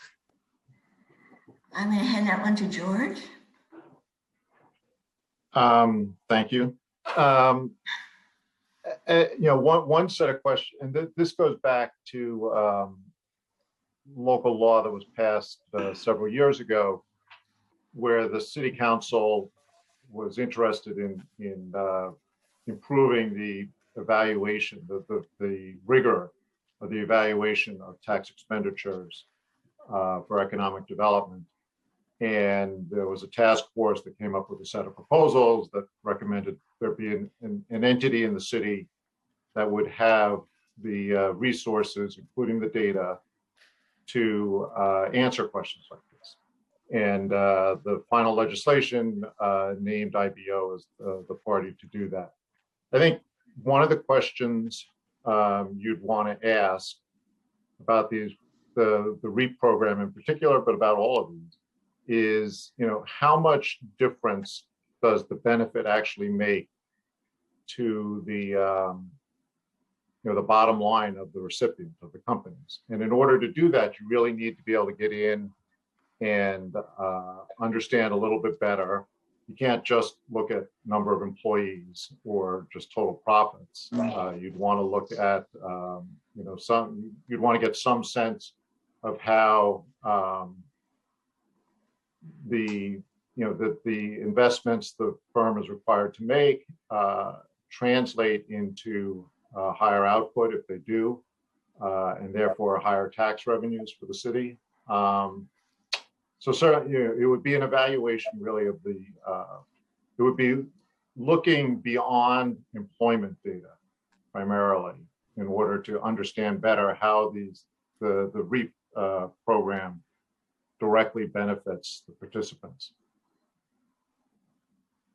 Okay, good. I'm going to turn it over to Councilmember Rosenthal now. We'll have some questions. Great, thank you so much. And similarly to everyone from IBO here, it's been such a pleasure working with you. I can't believe it's already over. Almost. But it's extraordinary working with you. I'm going to start just with a quick capital question with my committee hat on. And, for anyone watching, the Independent Budget Office website has so much information on there. It's incredible. Anyone who's a budget geek should spend some time on your website. You have fantastic, really helpful reports. I'm wondering, and I'm just looking through your capital, I'm focusing on the capital reports. Have you ever considered looking at, or would you consider looking at this juncture, the commitment rate? And it looks like you have some reports already where you've looked at that somewhat, but we learned this budget cycle that NYCHA, while they commit maybe 70% of their federal capital dollars, they only commit 5% of their city capital dollars, which really, I guess, explains why so little is actually, why it's so frustrating, for NYCHA residents waiting for capital improvements.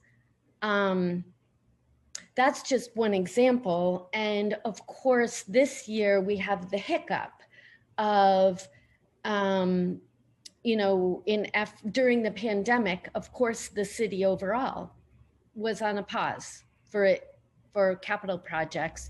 But now they're coming off that pause, and we just learned from the controller that they are speeding things up like crazy to try to commit all the capital dollars. I think the controller reported that they've committed $7.7 billion to date, which is terrific.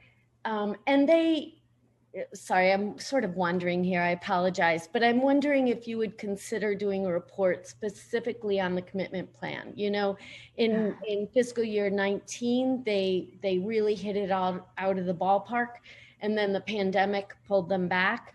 I mean, hit it out of the ballpark, that's not fair, maybe to third base anyway. They didn't quite get there for their whole commitment plan, but would you, consider doing a report, a big report on this, because it's so critical. It's a critical part of the city's recovery. And, there were changes made during the pandemic. Rules were loosened. I would love to hear your thoughts about which of those you think we should continue, when it's not an emergency, stuff like that. Okay, we would certainly consider it. Jonathan, is there anything other than, sure, we'll consider it, of course. Is there anything else we should say, Jonathan? Well, I think there's, and Councilmember Rosenthal is is very knowledgeable about these things. And excuse me, sorry. I think some of the things when we look at commitments and commitment plans and commitment rates, we have to keep in mind is, as you know, a commitment is a registered contract, and that doesn't necessarily mean a construction or completion of a project.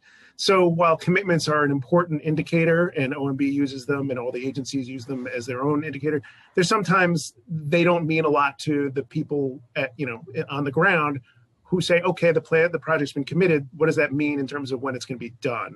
So sometimes commitments are overstated as to the value of trying to look into them. Not that we shouldn't, and I think that's, and it's a good indicator agency to agency and within agencies year over year to compare how they're doing with their commitment plans, whether they're just overstating how much they can do, which is often an issue in a normal year, obviously, not in a COVID year.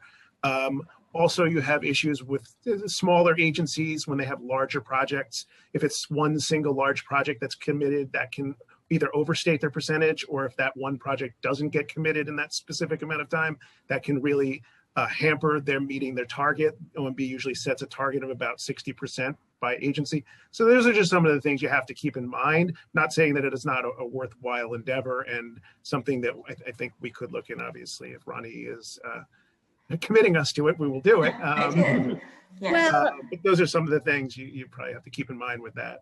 Gosh, you've already pointed out some of the important nuance that would have to be a part of this, that commitment is simply the first step, and that, so they get through commitments. So now what, and you're right, it's a double headache. So, and I had never heard that number. That was really helpful, that their goal is to get 60% of commitments out the door. Wouldn't it be great if we got up to 100% out the door? How can we get there faster? But you're right. And then the ramifications for the actual construction and, the ability to spend those dollars. I see a very big report that would be so helpful to the city to have, and even incorporating, some important ideas we talked about today, the capital project tracker, the idea of using nomenclature that is the same, consistent throughout the city, and forcing OMB to get that out there so all the agencies have that. Boy, that would, do you agree with me? That would make a real difference on transparency, our goals of transparency. Well, certainly, we've often talked about the capital budget in terms of how difficult it is to figure out what's actually in there and what's happening. We wrote a guide to reading the capital budget, trying to provide a little more transparency than is there. And whatever we can do to make the capital budget process more transparent, of course, we're going to do. So we'll definitely look into this. I don't know how big, but. It's funny you should mention that. That guide you put out is used by people throughout the city. You should know the value of that. For example, at Coro, I think that's their standard guide when they have their budget week, anyway, that guide is incredibly important. Thank you. I just want to follow up just on now that we've done capital, I'm going to cover some of the other areas just to get your thoughts. First, talking about the change in population, and this really affected in New York City, and this really affected NYC. The Upper West Side a lot, and that is the loss of residents between January over 2020. And of course, we don't know whether or not that loss is permanent or if people will come back. I mean, we know somewhat for people who sold their homes. But we overall lost about 70,000 residents. Have you take that into consideration in terms of doing your financial plan and estimates? And do you think that they'll come back, or what do you think about that? Big questions again. We try to take as much information as we can into account as we model. But I think that the numbers that we're looking for on population shifts aren't there yet. And in fact, many of us were surprised when the census numbers were released. It was a couple of weeks ago now, where New York State had, as a whole, done better than the numbers had suggested up until then. We still don't have the detailed numbers for New York City, but we're certainly going to be looking at them as soon as they show. Yeah, I think that goes back to the long-term structural changes I was talking about. We're relying on a lot of those people to come back. And if they don't, we're relying on other people to take their place. George, do you have anything more specific, other than my saying we're still waiting for the better New York City numbers to arrive? Is there something else we can say? I think there are a couple other things that we are looking at that give us some sense that maybe, you can't judge just by how many people have moved out of their apartments, because in many cases, they're still considered residents of the city. They're paying taxes. They haven't sold their apartment or their home. Exactly. They may have registered their kids in another school district, but also with remote learning, they were able to continue remote learning even in in the Hamptons or in the Catskills. But and for example, one of the strengths in our tax revenue forecast has been the personal income tax, and there are reasons that we've come to understand why we underestimated personal income tax revenue. One is that the distributional the share of low income workers who lost their jobs was much higher than the share of higher income workers who lost their jobs.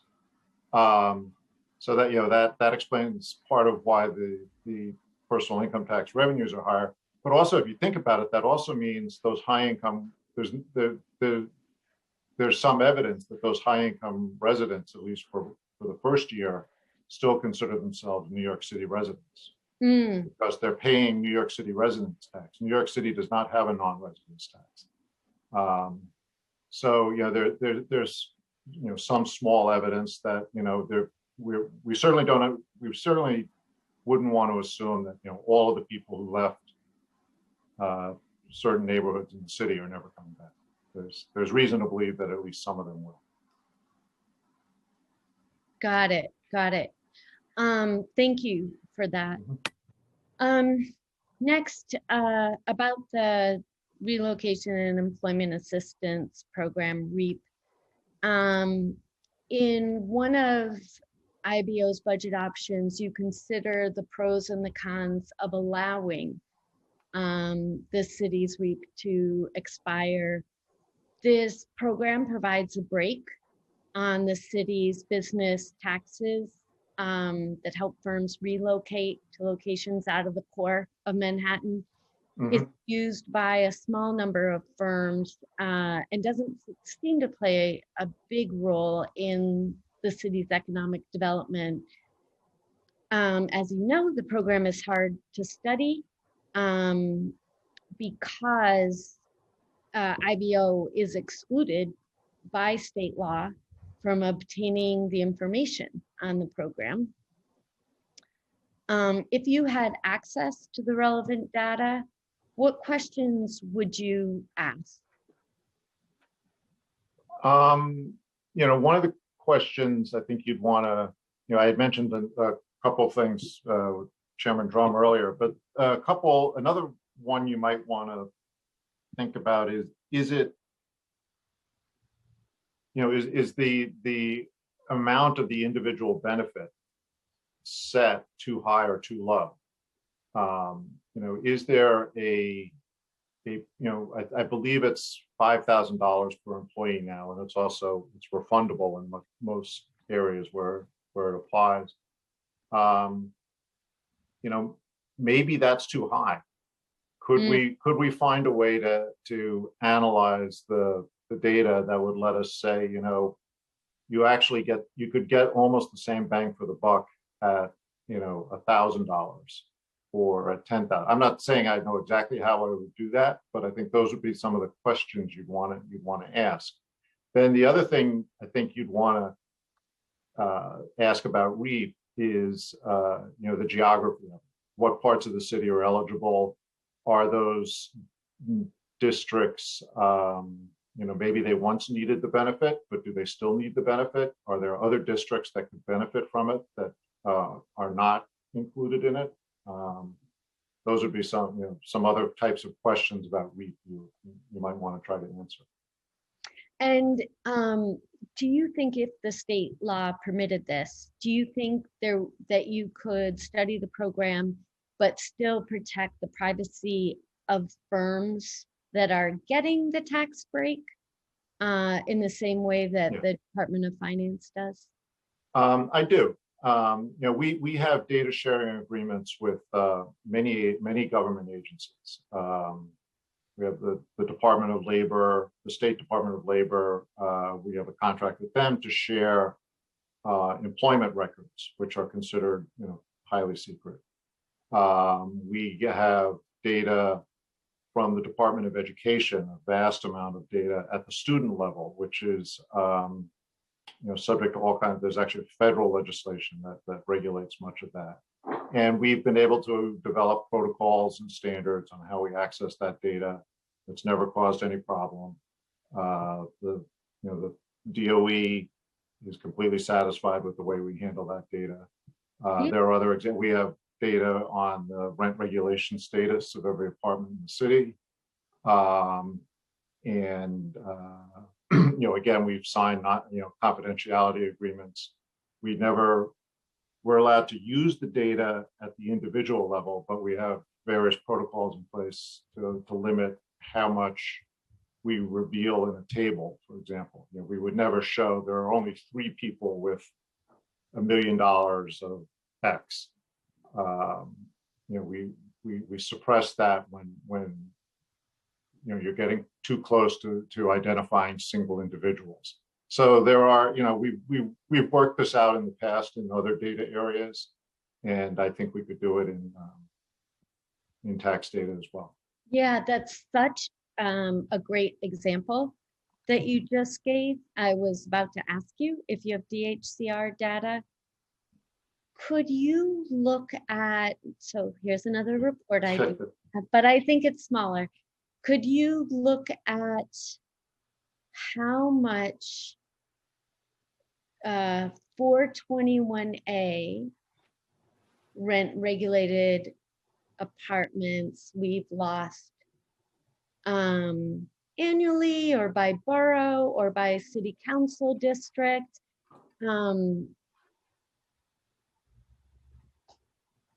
And, you know, again, within the parameters of not sharing any, you know, specific apartment data.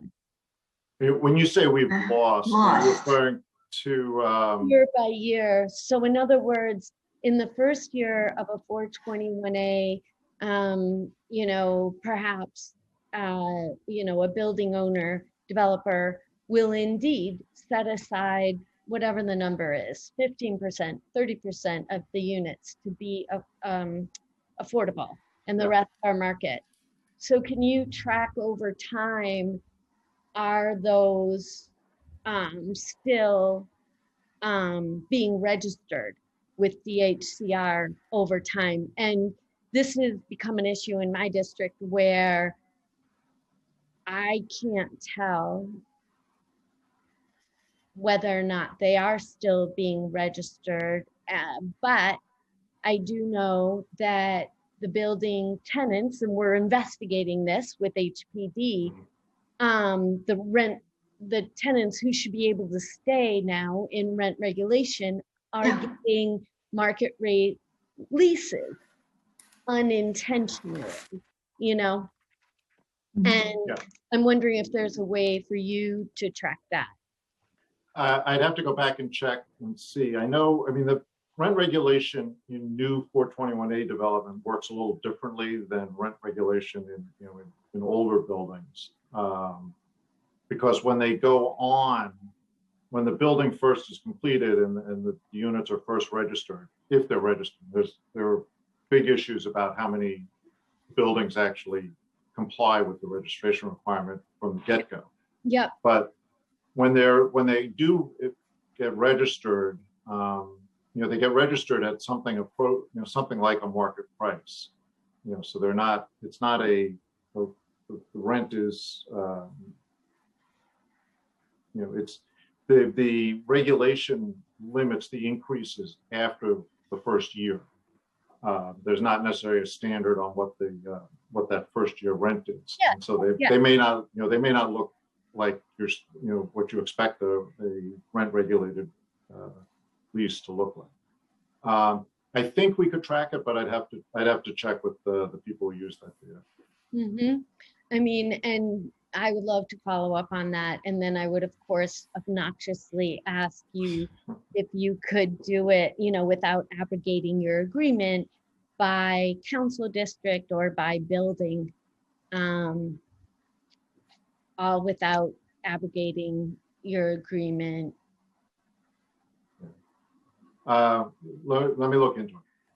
Yeah, great. Really appreciate that.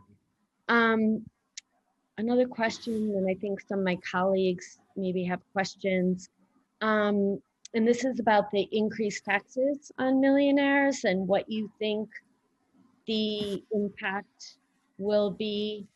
And just so, but here's the whole question: with the state rate increase, the combined New York State and New York City personal income tax rate for affected millionaires rises to between 13.53% and 14.78%, the highest in the country.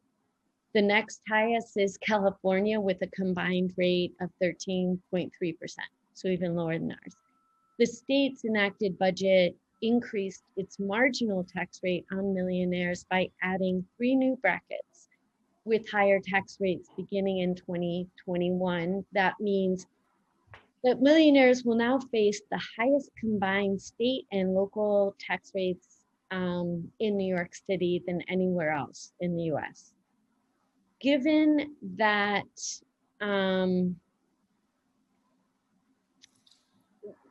the elimination of the cap on the SALT deduction, the state rate increases will exacerbate the tax burden on New York City's millionaires. Do you think that the city risks losing its millionaires because of the increase in the state taxes? How much do you think it matters? And do you think, as we were talking about before, the opportunities for remote work heightens that risk? Certainly, we believe it's a risk. We've spoken about it often. And if you look at our array of options that 100 or so options that we put up on our website and refresh periodically, a lot of the options have to do with taxation of very high income individuals. The loss of the SALT deduction, the pandemic, and remote work have all made those trade-offs more difficult for many people. But we often discuss this issue in terms of just the very small number of individuals who are affected.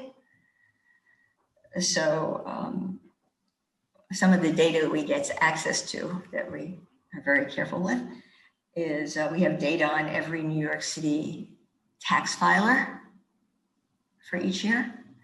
And then we model off of that, and based upon numbers for 2019, if you look at the $50 million and above income category, and we publish all this stuff on our website, there are only 224 tax returns there. That's a very small number of returns. And even if only a small fraction of those people vote with their feet, you will see an impact because those 224 tax filers in 2019 were responsible for 9% of the city's personal income tax revenues for that year, which is huge. Yeah. That even if you relax it and you bring in the $25 to $50 million a year, I personally don't know any of these people, but if you bring them in, you're adding another, say, 4% of PIT revenue. So there's a huge amount of income tax revenues at stake for us. And even if only a relatively small number of people decide, of these multi-millionaires decide to leave, we will feel it. Right, and it's so annoying, of course, because to them, I'm sure this increase is chump change, but to New York City, it's so very critical. I don't know if they would call it chump change, but it's hard for me to project. Shouldn't ascribe. I apologize. I shouldn't have ascribed any thoughts on their part. Do you think that the Biden administration would lift the deduction cap? The cap. I think that has to go through the legislature. So it has Congress. It needs Congress. Yeah. And who knows? One point I would just make on the to get into the weeds a little bit on the cap is it's important to remember that in New York, an awful lot of people before the 2017 law was changed, the law was changed in 2017, had already lost their state and local deductions because of something called the AMT, the alternative minimum tax. And the alternative minimum tax had a number of design flaws that it was originally intended to capture only millionaires who weren't paying even the statutory rate. But because it wasn't adjusted consistent with the other changes in the federal tax law, it wound up capturing more. It was in New York City, it was down to people, you could have people at 75,000 paying the AMT. So, and if you were paying the AMT, you lost your state and federal deduction because that was one of the adjustments that were made in calculating the AMT base.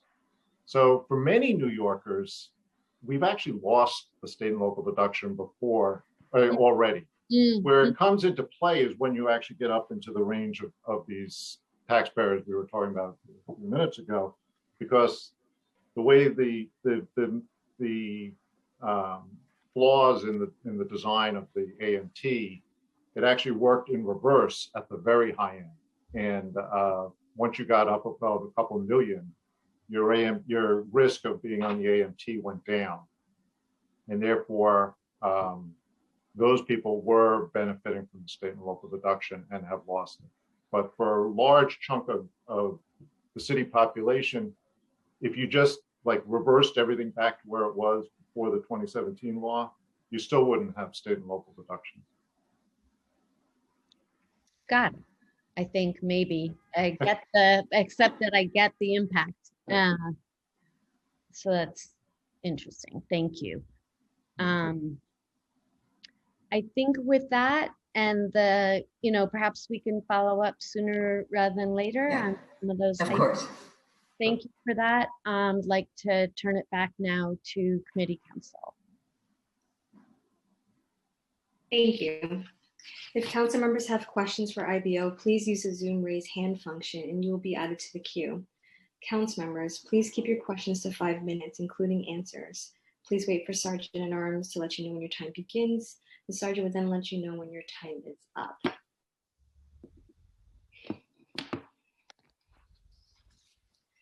I'm looking at the queue right now to see if there's any hands raised. And Chair, it appears that there are no questions. Okay, thank you very much. So with that and with just tremendous gratitude to IBO and tremendous gratitude to the staff at the City Council for all their preparatory work, and to of course, Sergeant at Arms for their help. This meeting has come to a close. Thank you. Thank you. Take care. We'll be in touch.